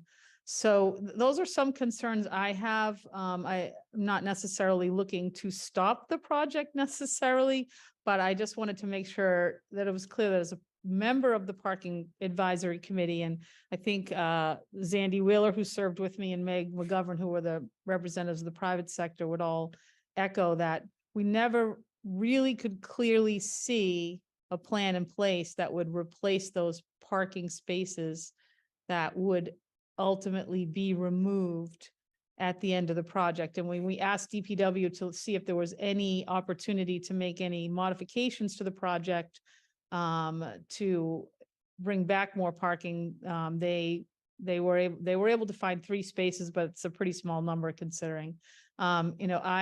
There is data that shows that most people show up by car in Burlington to both shop and work. And I don't think that's not just anecdotal report outs. So thank you all to the commission for acknowledging that, for the work we're doing together. I look forward to continuing to work. I hope that you'll feel free to rely on our organization to help, be a bridge between the members of the business community and the work that DPW has to do and wants to do to make our city better. Thanks. Connor is next in line.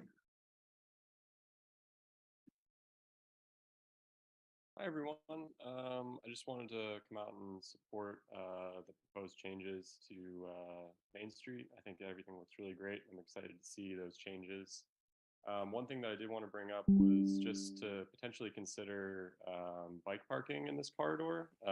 We've talked a lot about car parking in this corridor, but as a primarily bike user, bike parking is already challenging in this area, and adding dedicated bike lanes would make it potentially more desirable for bikers to be in this area, and hopefully would cause more people to be riding their bikes here and subsequently parking.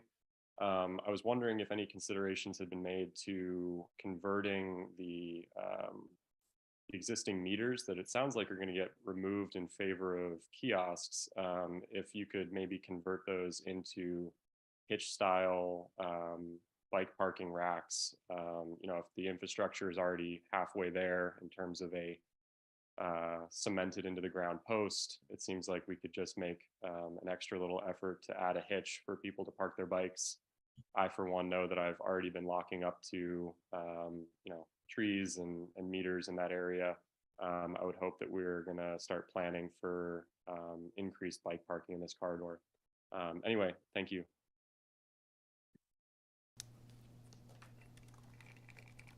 Chair Hogan, at this time, there's no one else in queue for public comment. All right. Thank you, Mr. Golden. We just had a hand. Actually, we've had 2 hands go up. So Cyril Flash is next in queue.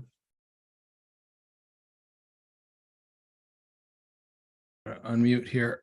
Couldn't resist giving my full support for the project, and if I can mildly or in an equal level echo the previous caller about bike parking, I feel it's as an institution pretty understated, or I'm not quite sure the word to use, but in general, for instance, in the wintertime, there's very poor, it seems like, for instance, on Church Street, bike racks are taken away. So whether it's the city market or I think that bike racks could be paid a lot more attention to all year round. And it seems like very logical suggestion the previous caller had about adding hitches or whatever his term was to existing parking meters. So bravo to the Public Works Commission, and certainly a huge bravo to the staff, DPW staff, for all the hard work on this project. And also bravo to the public for its huge support for more bike infrastructure, pedestrian infrastructure, and really making our city taking another huge step forward. And congratulations, everybody. Thank you so much. Next up is Dan. Hi, everyone. Thanks. I just want to add a few comments. First, I echo everything that Jack said. I was able to catch what he said, and he said it really, really well. So I echo everything that he said.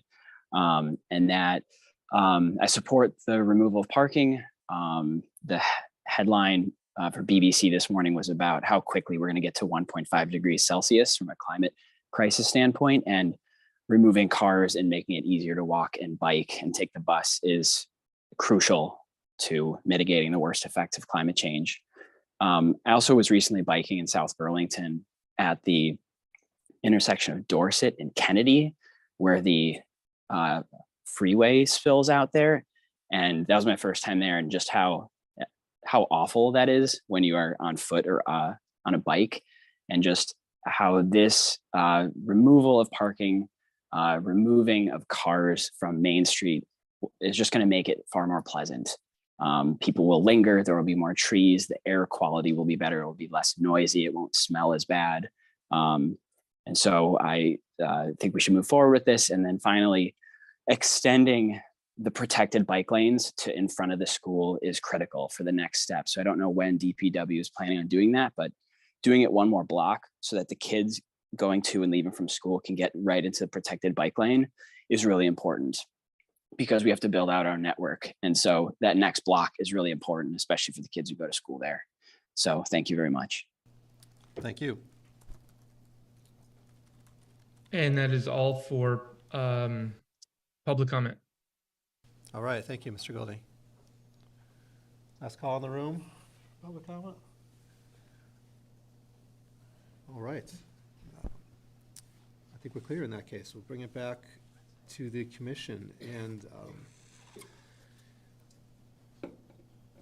could I ask staff to bring up sort of we'll take these proposed actions one at a time. Could you sort of bring up and show us the quick synopsis of what we've got one at a time?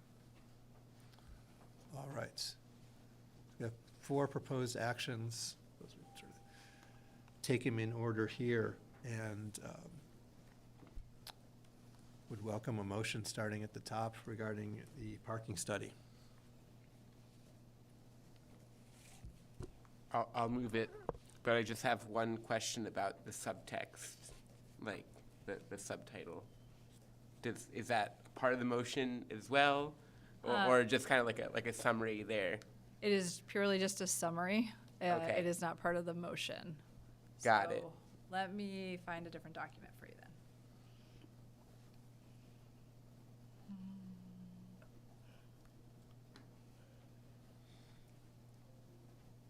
But yes, I move to accept the communication of the parking study report. Thank you, Commissioner Montano.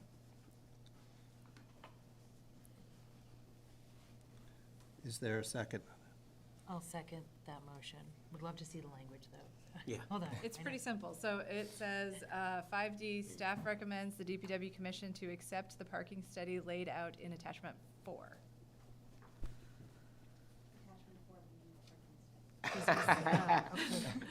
Okay. What page is this on in our packet? Oh, gosh. Oh. I'm getting there. 300 and. 362. There's only. Oh, and seven then is this pages. the updated one that you sent? Okay. I'm looking at the updated one. I think it's that language. The motion's the same, yeah. Okay, hold on. I have way too many tabs open.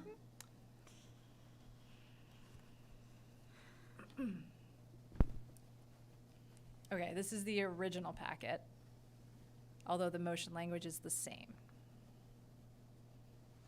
But your true request So this one's the does same. remove the metered parking rate change. Okay. And would not be effectuated with your action tonight. And just a clarification there, that's related to a different sort of. Correct, that'd be under sub-item 5E. here. Yep. Thank you. Okay. My second motion still holds. So we have a motion that's been seconded. Is there any discussion around that motion? All right, let's go to a vote then. All in favor, please say aye. Aye. Aye. Aye for myself. Any opposed? All right, 5D has passed unanimously. Thank you.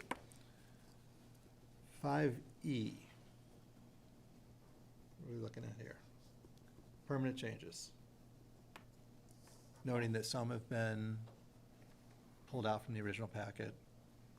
Correct. Understanding with certainly all of our work and projects of this duration, things are going to evolve, and I'm sure we'll be seeing you again to revise a couple things, but looking for a consensus on sort of this direction and this suite of proposed changes to the permanent ordinances. And just that final language will be amended. There you go. Final language will be of the amended ordinances subject to review and approval of the city attorney's office. I'll make a motion to approve the permanent parking changes laid out in attachment 1. A motion from Commissioner Damiani. Thank you for that. I'll second that motion. We have a second from Commissioner Fox. Thank you for that. Is there any discussion around that motion? Go to a vote. All in favor, please say aye. Aye. Aye. Aye for myself. Any opposed? No, I don't consider this ready for a vote. All right. And Commissioner Montana, did I hear you? Were you Aye. in favor? All right. So that motion passes, a vote of 6-1. Moving forward, item 5F here for a suite of temporary parking changes to support the construction process. If you could find us a brief synopsis of that, just to refresh our memories, that'd be great. This is the, Need Ten park- bookmarks in these PDFs to help jump yeah, around. And this is the one that's, is this contingent on an agreement with UPP? No, this is just adding the 10 parking spaces on Battery Street and the 9 parking spaces on South Union and relocating the bus parking, Right. which we will start sooner rather than later on College Street. Understood. I know. Just when that picture goes large. There we go.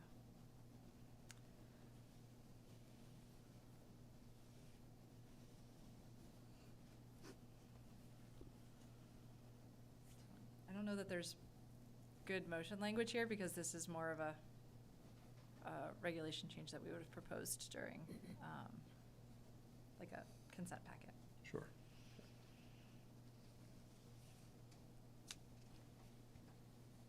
Yeah, it is all of those items. Okay. And this one is pretty much as it was in the packet. This one is unchanged. No, it does not have any revisions at this point. Very good, thank you. Well, I would welcome a motion on these temporary parking changes proposed here. I'll make a motion to approve the temporary parking changes as outlined from page 96 to 100 something.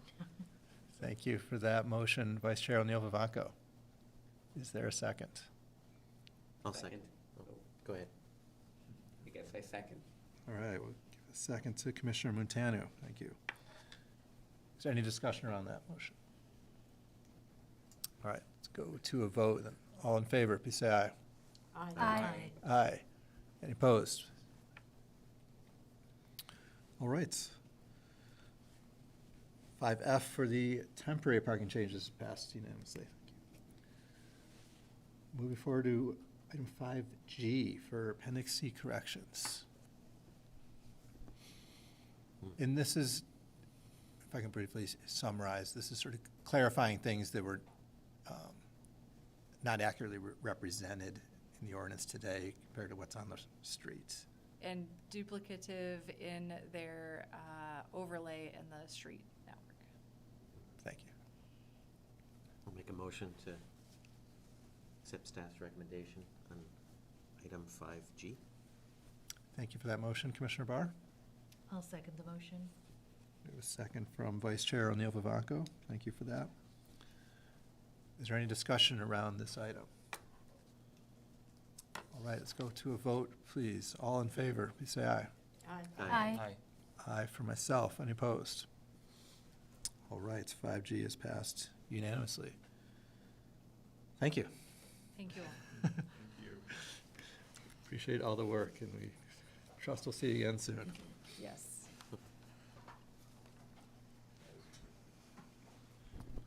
All right, moving forward. Item 6 on our agenda, time-limited parking violation changes. I'm going to channel Division Director Jeff Paget and Public Works Engineer Philip Peterson. Jeff is presenting his budget up at the Board of Finance, and Philip had a conflict. So what's before you is a policy recommendation that came out of briefing the City Council on the North Winooski project. And there was concern that we are adding more time-limited parking on the North Winooski Avenue corridor. And there were questions about whether that was going to be understood by the public and would that put members of the Old North End in financial hardship. And there is a question of equity that we at staff took to heart, and we have brought forward a proposal that we generally see time-limited parking and metered parking as similar strategies to encourage turnover. And yet for a meter violation downtown, it's a $15 violation. In ordinance, for overstaying a time-limited space that does not have a meter is a $75 ticket. And so as we were having the discussion on North Winooski and then in internal policy discussion overall, we felt it was warranted to bring these two violations into greater alignment, a meter violation and an overstay of a time-limited non-metered space. So in front of you is a recommendation to change the violation for time-limited parking down to $15, same as a metered space, and to add language, given that the violation fine now would be much less with your approval, that for anyone who had 3 or more violations over a 3-year period for overstaying time-limited parking could be towed. The goal here would be that if there's a business that depends on a 15-minute parking space, that we, or some service adjacent to the parking space, don't want to see one person's kind of flagrant violation to impact long-term the access to said business. And with that, happy to answer any questions. Great, thank you for that succinct overview. Bring it back to the commission for any discussion here, but Commissioner Montano. Ooh, I don't have the packet ahead of me, but could you just remind me of the language regarding the three strike? Is it like shall be towed, like it is elsewhere in the parking ordinances, or is the language any different? Aha. Also may be removed. Okay. Yes. Cool. And in the cases like St. Paul Street, where there is a time limit written into the parking ordinances, and also like meters or kiosks, what's generally what's actually used in practice? Like if you were to, well, I guess overstay there, it would be treated just as a meter violation, right? If you're at a meter and you don't comply with the terms, whether that's you didn't pay or you overstayed, Right. it's a meter violation. This would be specifically for time-limited spaces unmetered. Specifically, got it. Yes. Although there are other places where there's both kind of layers applying on top of each other. Usually time like dual-use spaces, loading zone in the morning and then regular metered parking at night. So if it was a time limited in the morning, that would be the violation if that was when it was. Okay, I think that cleared it up. But yeah, thank you. I generally It's complicated. support the idea. Thank you. Yep. Commissioner Damiani. I think my only question is, I can't remember how many months ago we heard from Division Director Padgett around the WHOOPS program, and I was just curious for being, it says you'll be towed after 3 or more time-limited parking violations. If somebody goes through the WHOOPS program, that doesn't eliminate that they had a parking violation, is that correct? That is correct. Okay. So the whoops would count as number one, even if they didn't have to pay for It the just ticket. reduces the financial part of it. Correct. Okay, great, thank you. Thank you. Commissioner Fox. Sorry, was there anything in our packet on this It was a separate item? one. Yeah, it was added and it was an attachment. If you go to the commission webpage, it's the first link on the item below the packet. And it was added as a supplementary piece since we were moving fast from the council conversation. And my apologies for it not being as part of the full packet. You wanna hand this down to her? She wants to look at it. That'd be helpful, thanks. Sure. Um, Let's circle back. Yes, that'd be great. Commissioner Barr. Sure, and I did get a chance to look at it, and I'm very much in favor of trying to make things more similar. I mean, it is about trying to turn over spaces, and to have time limit versus meter. I think this is a very good move. I think just making sure that it is something that is communicated, Yeah. whether it's written on the ticket or something like that, because any kind of change like this, where they used to maybe have more times of violation before they got towed, it just needs to be clear. Yeah. If they're gonna keep doing it. Okay. Yeah. All right, More education. that's it for me. Yeah. Thank you. Vice Chair O'Neill Vivanco. A question of clarification, while this seems to be a response to North Winooski Avenue, is it exclusively for North Winooski Avenue, or does this cover? Citywide. Citywide, okay. Yeah, and I think, again, just kind of clear communication on what these new policies are would be, probably would be appreciated by the public. Having just visited the parking website, was pretty impressed by the clarity of things there. Good stuff. You get a gold star for being so interested in reviewing all the information on that website. My son got a parking ticket and didn't notice it. That's why I was She had a there. reason, yeah. All right. Commissioner Overby. I support the whole thing. I think it's great. So, don't have any questions. I think it's a good way to go. So, thank you for noticing it and making that change, proposing this change. Thank you. Commissioner Fox. Yeah, I'm also supportive of this measure. I think, yeah, sort of bringing down that violation such that it's in sort of a similar category makes a lot of sense. And I think I would encourage the department to look to see if there are other violations where you can do that to sort of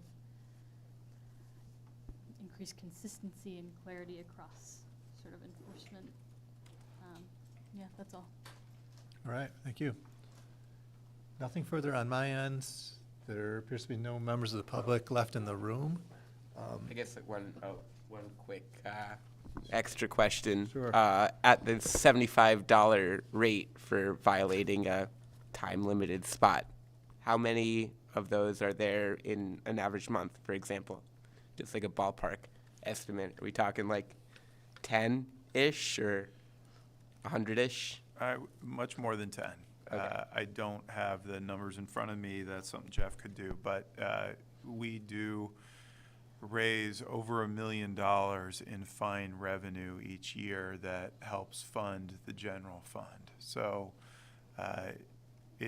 it isn't lost on the city as we're trying to balance our FY24 budget that we're reducing significantly fine amounts for this one infraction. But I think policy needs to be an important consideration as well as our financial health.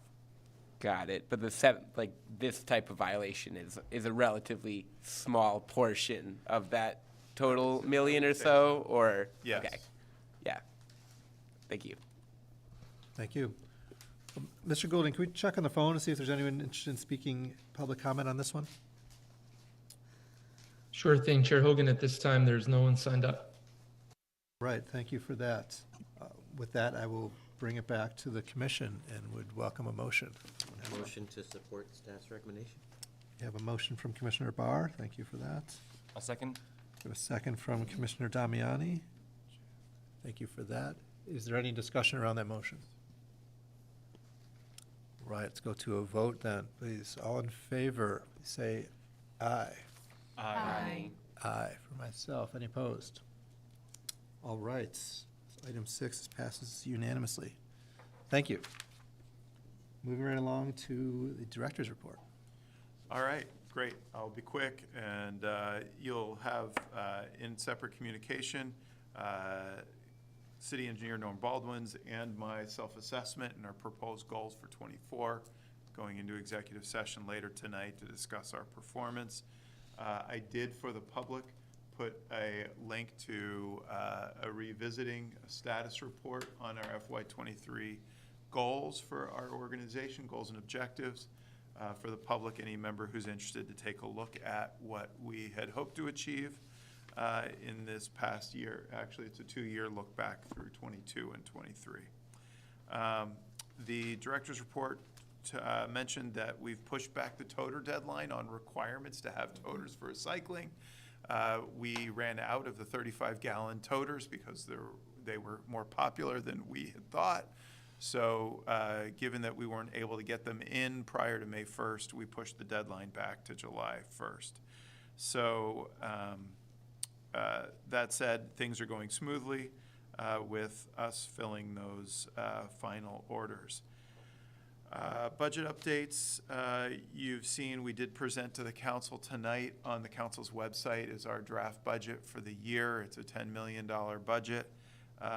In addition to the general fund $10 million budget, there's also capital projects managed by Norm, the parking and traffic budget managed by Jeff, and the water resources budget managed by Megan Moyer. We are probably the most complicated department in the city, but happy to answer any questions if people in reviewing those budget documents have any questions.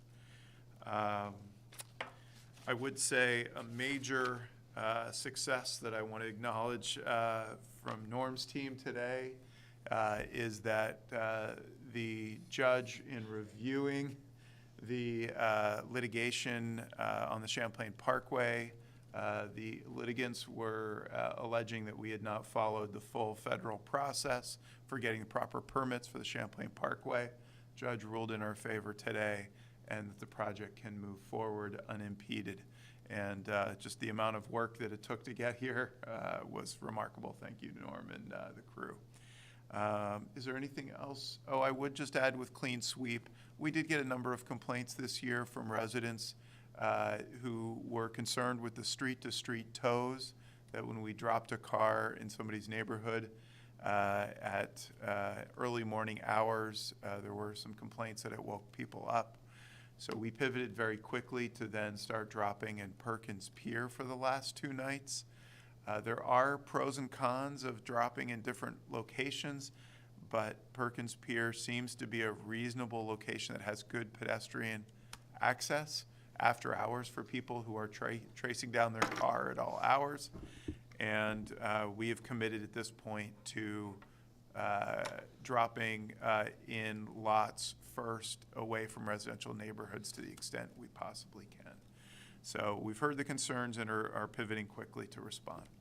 City Engineer Noble, anything to add? Yes, so I think what's important for the commission to be aware of is that, you probably have heard some complaints about some of the condition of the paved sections in the city. Obviously, we're concerned about that as well.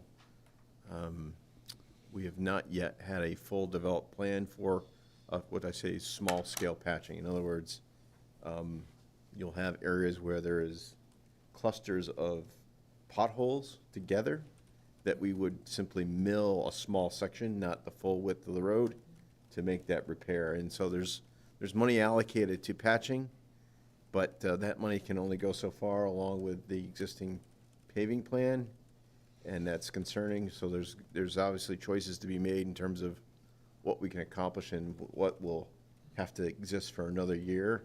And obviously, as time goes on, things progress and they get worse. But we're trying to make do with what we have, but make the best choices with what we are given. So that does not mean that we're not giving up on trying to find more funding to do a better job at paving, but there are limits to what we can and can't accomplish with the funding we have. So stay tuned as we begin that list. I will tell you that one of the things I think that's important for me is in my job is to understand context. So it's not enough to be in an office and hear it from staff. It's important that I go out in the field and kind of understand the existing condition that people are dealing with as a public.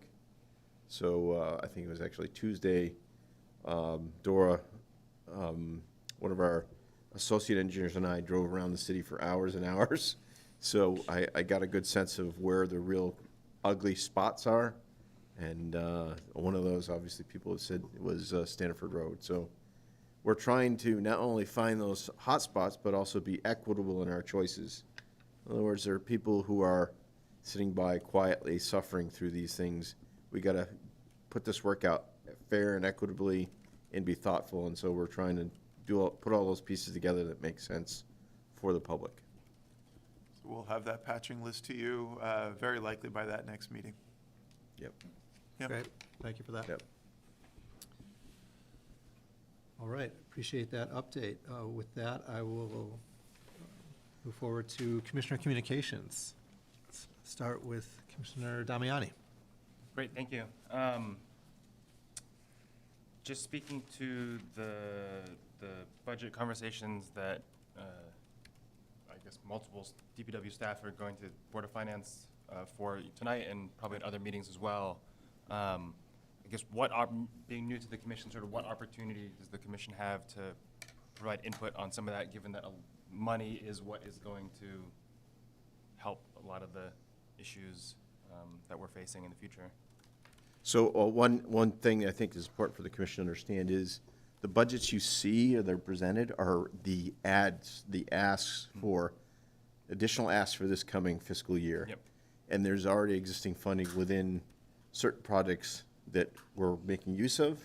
And so that if there's not a continuing need, then there's not an ask shown or listed in that budget. So worth noting, there are projects that are ongoing that aren't asking for more money, but are active. And so a fine distinction there. And that's for capital projects. For the operating budget, happy to have you take a look at it on your own. It used to be that the commission the city organized itself in a way that the commission had much greater power than it does today. It used to hire and fire the director, and it used to pass budgets.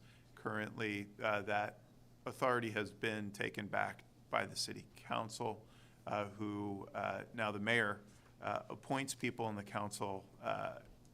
He recommends appointment, the council appoints, and budgets are approved by the council. So the commission, we have often brought proposals for bonding requests, to catch up on capital needs, but have not engaged the commission substantively in building the budget, since that responsibility lies with the city council.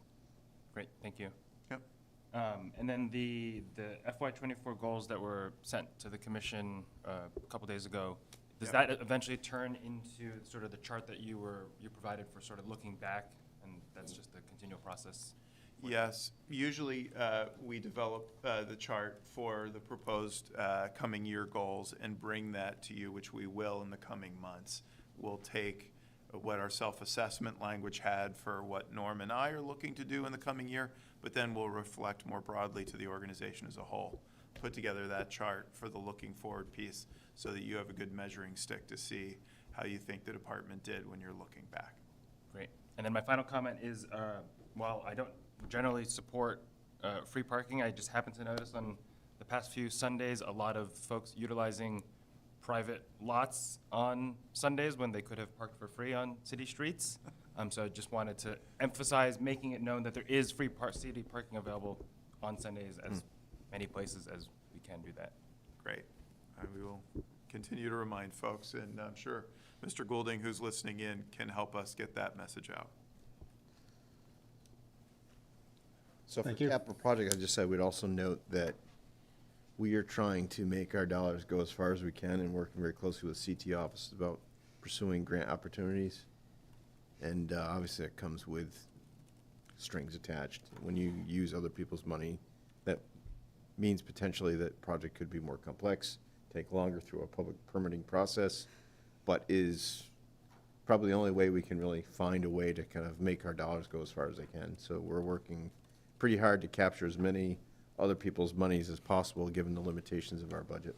Great, yeah, and the perspective that I was coming from was really just around sort of the back to basics of what you were talking about with the roads and sidewalks and sort of the basic infrastructure that the city maintains. That's it, thank you. Thank you. Commissioner Fox. Yeah, I think just a few quick positive anecdotes, I guess. So my parents came to visit a couple weekends ago, and we had dinner reservations downtown on a Saturday night. I encouraged them to park in the Cherry Street garage, and they were so impressed with how easy it was using the kiosk, and these are curmudgeon-y people who complain, and they did not complain at all. And so they're like, wow, it's so easy. We ended up staying longer than they had paid for the meter, and I was like, no problem. I can update you on Park Mobile because I have the app. And so I just want to share that that was a very positive experience that two people who are not familiar with the system had with using our garage. It's not all bad. And how, just, anyway. Yep. I felt like that was good. Wanted to share that. I know that not everyone has that experience, but it is out there. Yeah, beyond that, I think just, kudos on the great work with the Main Streets project. I think we had a lot of amazing public engagement on it, and so and I think a lot of that is because of the work that the department put into it. So, just great. That's all. Thank you. Commissioner Barr. Thanks.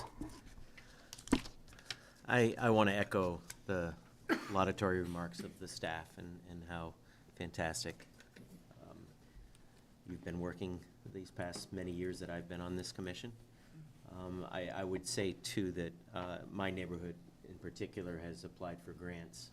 We're hoping that we get them so that we can do some work with you on our streets and try and fix those little things that need to be fixed to make it a more walkable community for seniors as well. I don't know, I guess the only thing I want to echo is what I heard earlier, too, about let's make sure that we add bike parking into the Great Streets plan. It's increasingly important. If we're going to make it so that people can bike through there, we want to give them a place to park so that they don't start filling up our trees and our accessible ramps and things of that nature. So, thanks. Thank you. Vice Chair O'Neill Blanco. Where'd he go? He's still listening. Grab some water. Comments. He's still listening. Oh, He's coming. Director Spencer. Sorry. Who was choking? Coughing fit. Ill timed. I'm back. Yeah, I just even the feedback, and we got a lot of feedback in our inboxes on Main Street, and even from the business sector who had their critiques. I didn't feel attacked, and I did, read through all those messages, and it's clear that they were communicating that there was this work with city staff. So thank you. It really is important to note. With city staff, are we fully staffed up in all departments, especially streets? Just thinking about the sidewalks and paving and potholes. It's a mixed bag. Our technical team is fully staffed right now, but our operations team has a number of holes. So street maintenance has 2 or 3 holes currently. Recycling has 2 vacancies. We have some positions in water and wastewater that we're down. So it's fortunately, in some areas we're great. Crossing guards, we're higher than we've been. We need 33. We're at 26. We haven't been fully staffed in crossing guards in years. Yeah. So we're still low in many areas and trying to rebuild. Because one comment that came across is just concern as where we have these capital projects that we're working on, and we have, Standerford Road, we have sidewalks that are in disrepair in North Street, among others,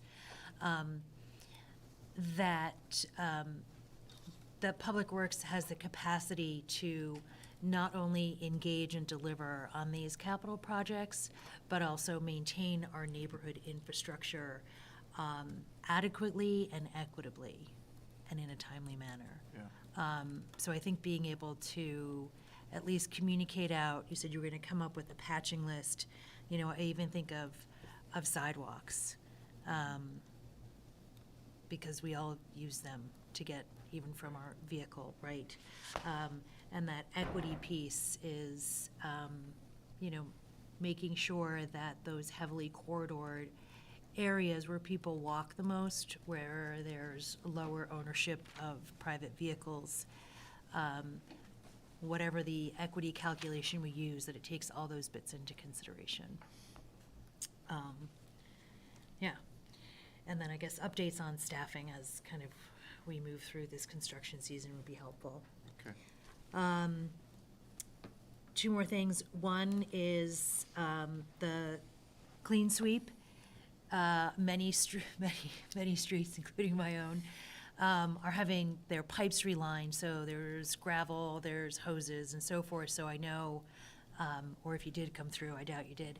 It doesn't make any sense. Will there be an opportunity to sweep again once some of these projects are done? And I'm not even sure the timeline on some of them. I know what Walnut Street is you're having some work done as well. So looking at those streets that are under some of these projects, and if there's an opportunity once the heavy machinery is out, because they're just a ton of, and there will be. Yeah. There's a lot, but. Yes, we continue to sweep through the year, and I can make sure to reemphasize with staff that we clean up the post-construction sites. I mean, there should be some, EPSC requirements that, as an ongoing project, how to contain that material from basically either blowing or going into drop inlets. So should be a method of control for those. EPSC is erosion.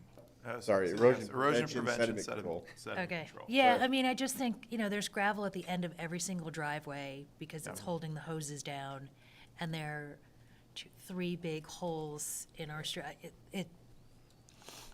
Yeah. I water think it's related projects, a impossible. little different challenge than probably most, and because of that crossovers with the temporary water supply.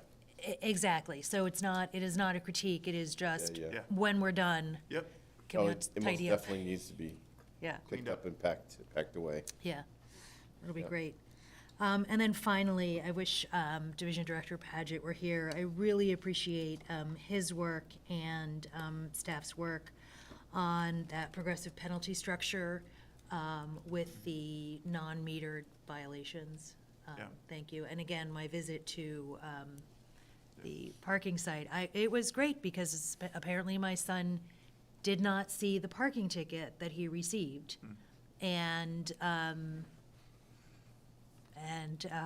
didn't notify anybody or pay the ticket. So when we got the notice in the mail that we accrued late fees, I was just like, don't you understand? This is not how I am. But I went online and there are photographs of it, which of course I then forwarded to my son. Did you not notice that? So I really appreciate this from this really firsthand just yesterday. No, I paid it this morning. It's really clear. There's a picture of my vehicle because I was like, someone made a mistake. There's a picture of my vehicle, there's a picture of the ticket, it's time-stamped. All that information, I think, is really, kudos to the team. No one wants to pay for a ticket, but to at least be like, aliens did not abduct my child. He did it. And of course, I was like, you could have parked in the car park, 2 hours free.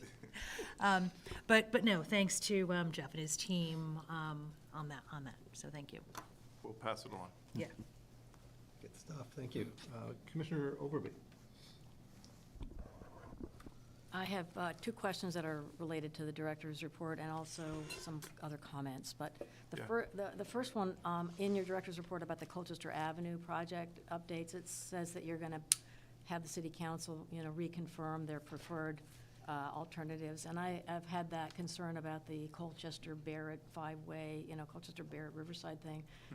Where is the proposed design for that posted? Would that be possible for you to point that out? Is that on your construction portal or is that draft? That's obviously not there, but. The design for that intersection shows up in the scoping study, and I can certainly send a link CCRPC website. to that. Yeah, Chittenden County Regional Planning Commission website. Well, right, But because I know I was conceptual concerned at if this it's, point. if it's still the, not going to be considered a roundabout option to really clean that up instead of having five-way dangerous thing. So I would like to see what the current plan is that you're expecting the city council to. Yeah. That was sent to city council just in between the time I wrote this and now. It did go to city council on Monday night and was approved. But I'm happy to send that link to you. Oh, so they've already approved something? They approved both The of commitment the letter. preferred alternatives on Monday night. So we can look and see what those are? Yep. Yes. Okay. I'll send it. So, and then on the, on the goals and objectives that May review, Yeah. one of the things, under the metrics, I know you've had things in there, but one of them, some of the metrics don't seem to be, I know it's really a hard thing, these are sort of so generic, but you do have one on the growth opportunities for training for the staff. Right. And you've got to, the metric is the percent of staff participating in professional development. Yep. Every year, and percent of the positions that are filled internally.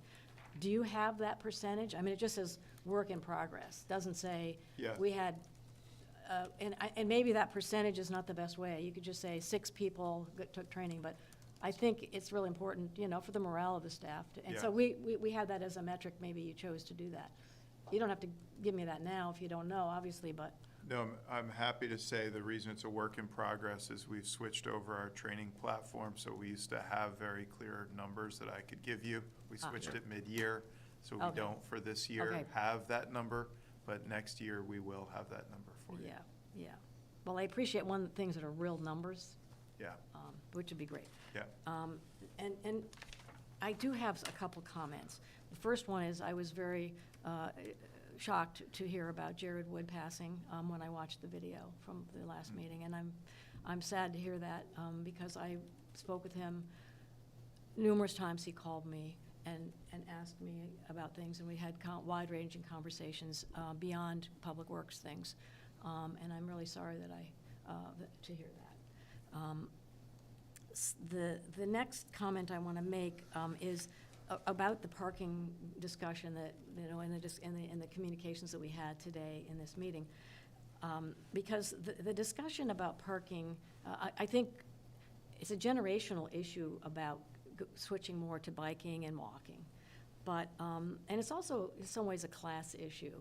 And what I mean by that is I'm very sensitive to young people being concerned about the global warming, climate change problem. And so they wanted to transition to people biking and walking more and making that more comfortable. I'm a walker, so obviously everybody knows that. I'm really, really committed to that. However, the parking issue actually has other elements to it that didn't get discussed, and there really wasn't a place for it, particularly in this conversation. Number one, that, elderly people do need to have parking. And that's something we know. Second, New North End residents have many times expressed, a concern that they need to bring a car in to do stuff downtown. So they're sort of excluded if we start taking away opportunities to make it easy for them to participate in things as well. Also, residents that have to live outside of Burlington because they can't afford to live here. Now, we're in some ways excluding people for economic reasons that cannot live in Burlington, so it's a class situation. People need to drive that have to live somewhere out of town. So that's another factor. And also, frankly, our concern, our problem with people that perceive riding the bus is just not for them, and they're not comfortable, it's unattractive for whatever reason. They just think it's for old people, or it's for students, or it's for people that don't own cars. And I really feel like part of my comments and what was related from Andy Wheeler is we've missed the boat so much in making some of these decisions about how we're going forward with this Great Streets project without acknowledging some of that. And I'm not saying, maintain, all this parking, but I wanted to make sure people are aware that that is part of the reason why we have to be more sensitive to it, and also acknowledge that young people are seriously, concerned. So I just wanted that to be brought forward. The next to the last thing is I want to, again, reiterate what somebody's public comment was about the use of what they call the scramble method of crossing the street. On Main Street, as I've said, roundabouts I think are far safer and would be much better to use. However, Plan B is what we see at Pearl Street. Always stop, everybody crosses in the scramble thing is way safer than having timed lights, and it's really not safe. And I know I asked that question during the discussion about with the experts that have presented the study on, well, we can't do roundabouts because it's too expensive, too complicated. She said, no, we can't do scramble either, because that will defeat the purpose of our 20-mile, let's keep 20 mile an hour going down that road. So I just want to reiterate that if you can't deal with roundabouts, absolutely try to break the rules about that 20-mile goal and put in scramble at those intersections as a way to do the stop, a way to help make it possible for people to get across safely. And the last thing is I had a conversation with Andrea Rogers, the former director of the Flynn, and it came up that the College Street Congregational Church is having some kind of problem with what the commission did to provide an access from their parking lot up the driveway that is between the College Street Church and the Memorial Auditorium. And I don't know how many people were on this commission at that point, but we all voted to make it possible for them to exit that would be to the south, and then up that driveway, because they have, I don't know if it was a child care thing or whatever. And she said that at this point, there is now a claim that that the paperwork and all the legal, the paperwork was not properly filed to acknowledge that, and that it was just a temporary thing, and too bad it's not happening. And I said, that doesn't sound right to me. So I am bringing it to your attention to figure out what actually happened, because I remember us voting on that. I don't know, again, who was on that commission when we did, okay, so you're familiar with that. Yeah. And I'm very concerned that she said, oh, I'm gonna have to hire a lawyer, and I'm having to get, because nobody can find the signed copy that says the attorneys did their thing and put it, on the record as an easement to get out there. So Yep, that's been I would resolved. love to have you, look into that. I've spent time this last week, I've resolved it with our attorneys, and we're moving forward to get that signed and to continue that work. Thank you very much. Yep. It was accidental that I was sitting next to her at the, at the Eric Holder lecture Yep. last night, and, Sorry, she's had to go through this. There was some questions between the two parties about the terms of the MOU. We've worked with our attorneys to have a favorable kind of perspective that allows it to get re-executed in a way that I understand works for both parties. I really am happy to say that. I don't have any way of getting in touch with her, so I'm glad that you've We do, resolved that. and I can follow up. Yeah, just let her know that Yeah. I did my part if I was able to help, but you've already solved it, so Yeah. it wasn't necessary at all. But Oh, thank you. just this week, so, Yeah, well, this was just last night that she brought it up to me, so. okay. All right, that's Perfect. that's my thing, thank you. Diamond. All right, Commissioner Mutana. Righty. Where to start? All right. Quick question about the Cherry Street Marketplace garage. I'm happy that the kiosk parking is working well there. I find that, yeah, I haven't heard any complaints. But the actual structural work, has it completed on all parts of the garage now, or what's that looking like currently? Very close. There may be some cleanup work still to be done. I haven't gotten a recent update, but the majority of the structural work has been completed. And in terms of like the time frame, right? So is this extending the lifespan of the garage? Yes. 5-ish years, 10-ish years versus what the original, what they expected when they were building it in the 70s, 80s? Like what's that looking like for the structure itself? Right. I would say we have a much better preventive maintenance plan for the garage now than we did previously. And as a result, we're catching up on a lot of deferred maintenance. This will give us another 5 to 10 years in the garage, but it's nearing its 50-year age mark. It was built in '76. And so the community is going to have to figure out whether we invest further in the facility to do a larger capital renovation, or whether we consider a repurpose of the redevelopment of the property that could include a parking garage and other mixed-use activities or what. But that is going to be a big discussion. Jeff, in his budget this year, has some planning money to start that conversation. We know these construction projects don't happen overnight, so we better start planning for that future now, so that we're anticipating 5 to 10 years out having something actionable. All right. Speaking of construction, not overnight, the Champlain Parkway. The ongoing litigation didn't delay any of the city's activities, right? Like everything that was going to be going on this winter, spring. I would say that has gone on. it did impact the project schedule, and it did make it challenging to complete many pieces, elements of the project that made it funny sequencing. So we minimized that as much as possible. We honored what the order required, but now we need to press ahead. So it did have an impact. Yeah, I don't know if I picked the right word there, but Yeah. Didn't stop it entirely. No. No. We continued to work. It was probably not as efficient or in the linear approach that we were intending, but we were able to keep the contractor going. We have not received any delay claims from the contractor as of yet, and We had we're one claim at the moving ahead. beginning for a week, I think. Okay. Yeah. All right. That was it. All right. Thank you.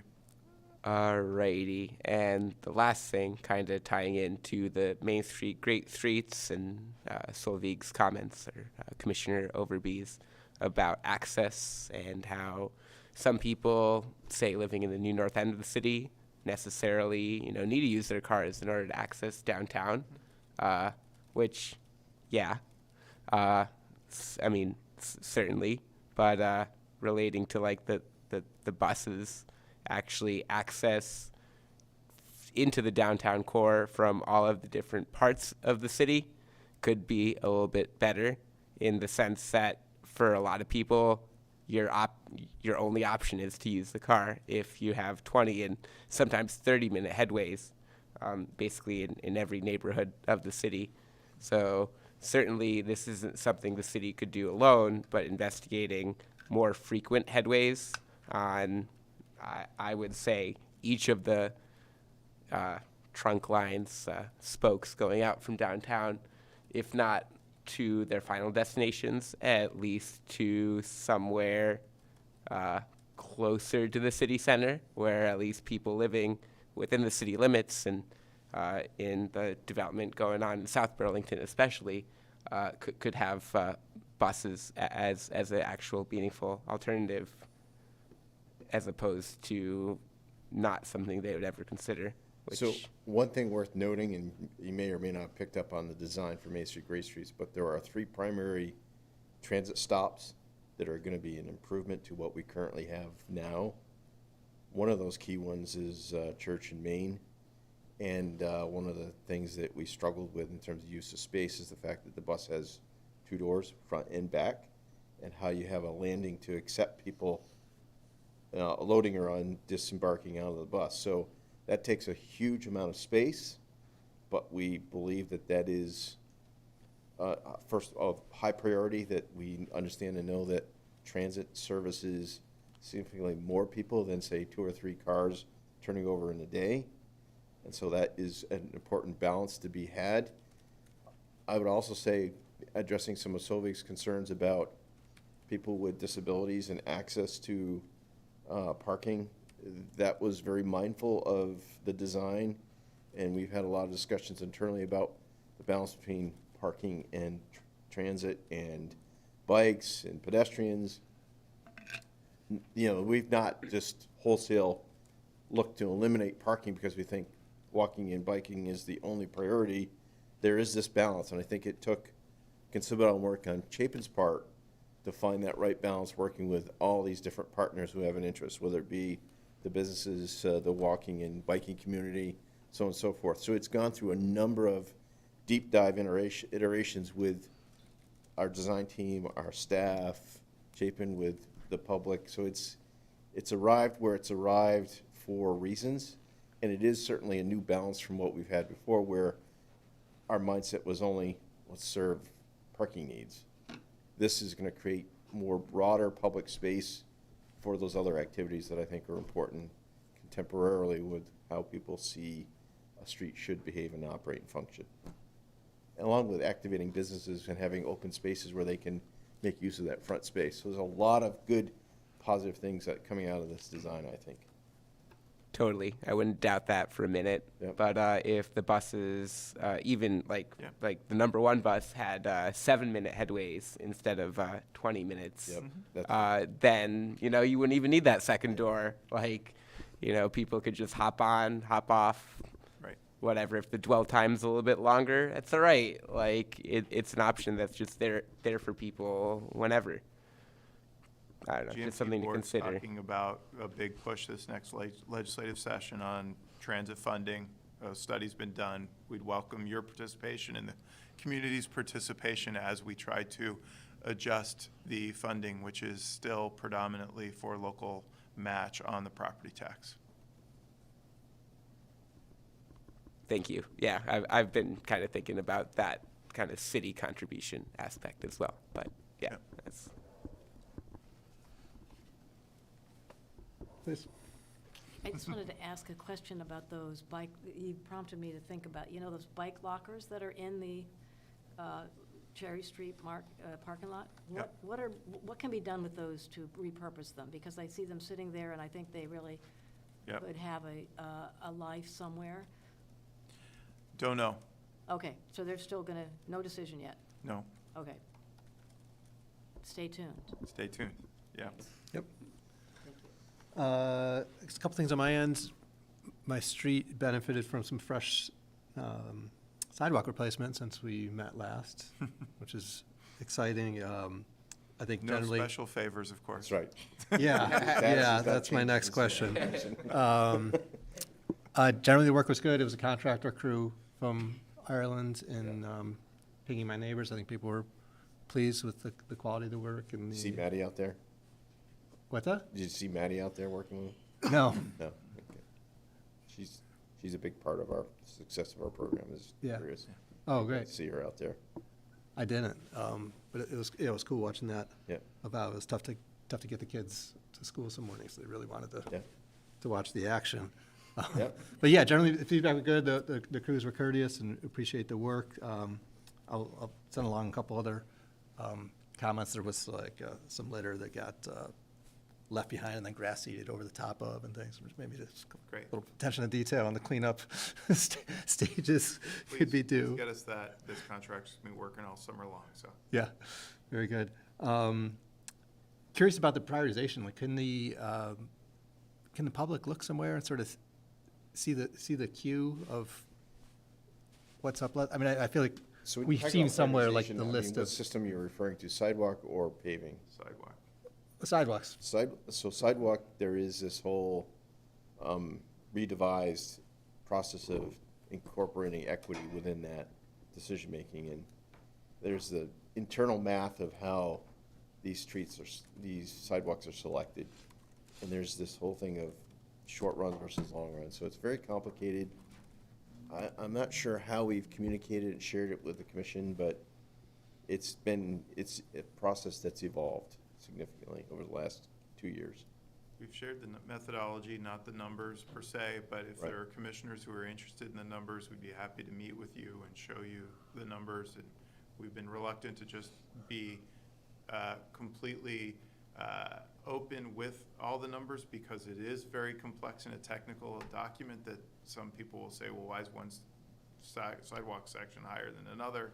And then we have to explain the relative weight of an activity score versus a barrier score, vertical displacement versus falling. Yeah, it's a combination of complicated. so many But different things. happy to meet with commissioners if they're interested to go over the detail of Sure. the Right. We can methodology and schedule the time. numbers. I get it, and I like it, and I've seen the conference presentations about the dashboard to help interface with that stuff. I like that. I think my point is that you want to be able to have an answer for the public or counselors, so they're asking, sort of like generally year over year, like how's that spread over neighborhoods and wards and. Yes, as it relates to an equity analysis of whether we're hitting all wards, Counselor Grant has asked for that information, so Norm's team's compiling it, and we'd be happy to share the findings with you all. That'd be great, thanks. Speaking of conferences, I was able to catch part of the Institute for Transportation Engineers Northeast Conference last week. Unfortunately, I missed Director Spencer, so I understood he had a talk Wednesday that I was out of town for. I was there Thursday, pleased to see I did catch one of our city engineers taking advantage of a professional development opportunity to Commissioner Overby's. There's some people, it's happening. Taking time out of our otherwise busy schedule to do that. One comment, I was looking at some of the vendor displays and drooling over these sort of rubber curb stop sections. I was like, yes, that would be sweet to sort of beef up our the buffer for our formerly protected bike lanes on Union, say, and get to chatting with the rep about it that Burlington purchased some of those. But they're not on the streets. And that was like We've had a lot of. Yeah, their COVID purchase. We've had a lot of materials we've used and experienced, and some are successful, some are colossal failures. But we can And- follow up. I'd with love to this find out and more let- about, sort of where that stands and if Yeah, you could. and I'm Happy curious to to see which put it one to you're use. referring to, but the zebra, whatever the heck they were Talking about the armadillos. armadillos. So yes, Brendan, if you can get the name of that or Yeah. the manufacturer will then track it down and let you know. Okay, thanks. Related, what's the story with the North Champlain Street thing? That was something I think we were hoping for last year. From the sounds of it, it's still a ways off. Is that a product of? Yeah, so we funding? put it out to bid for construction, and the numbers came in exceptionally high. Mhm. So high, we could not justify the expense. And we were seeking to pursue great opportunities to kind of make our dollars go as further than they are. So it's a delay, but it's with being mindful of how ridiculously expensive it came through a bid. And maybe it's a function of where we are with the economy and how people are, when the bid was released. So we were hesitant to say yes or go ahead. Yeah, I know it's a balance with all, was that a bid process for like this spring that was potentially going to be this summer? Yes. Potentially go for construction this season, yes. It was over $500,000. Would have used up all of our traffic calming, all of our bike ped money on one installation. So we're going to try to find 80-20 or 90-10 money so that we don't have to spend all of our one-year money on one project. Appreciate that. Good, thanks. So it was a bummer. Yeah. I get it. I know it's all, it's all a balance. Yes. Staff brought that to me. I cried a little. I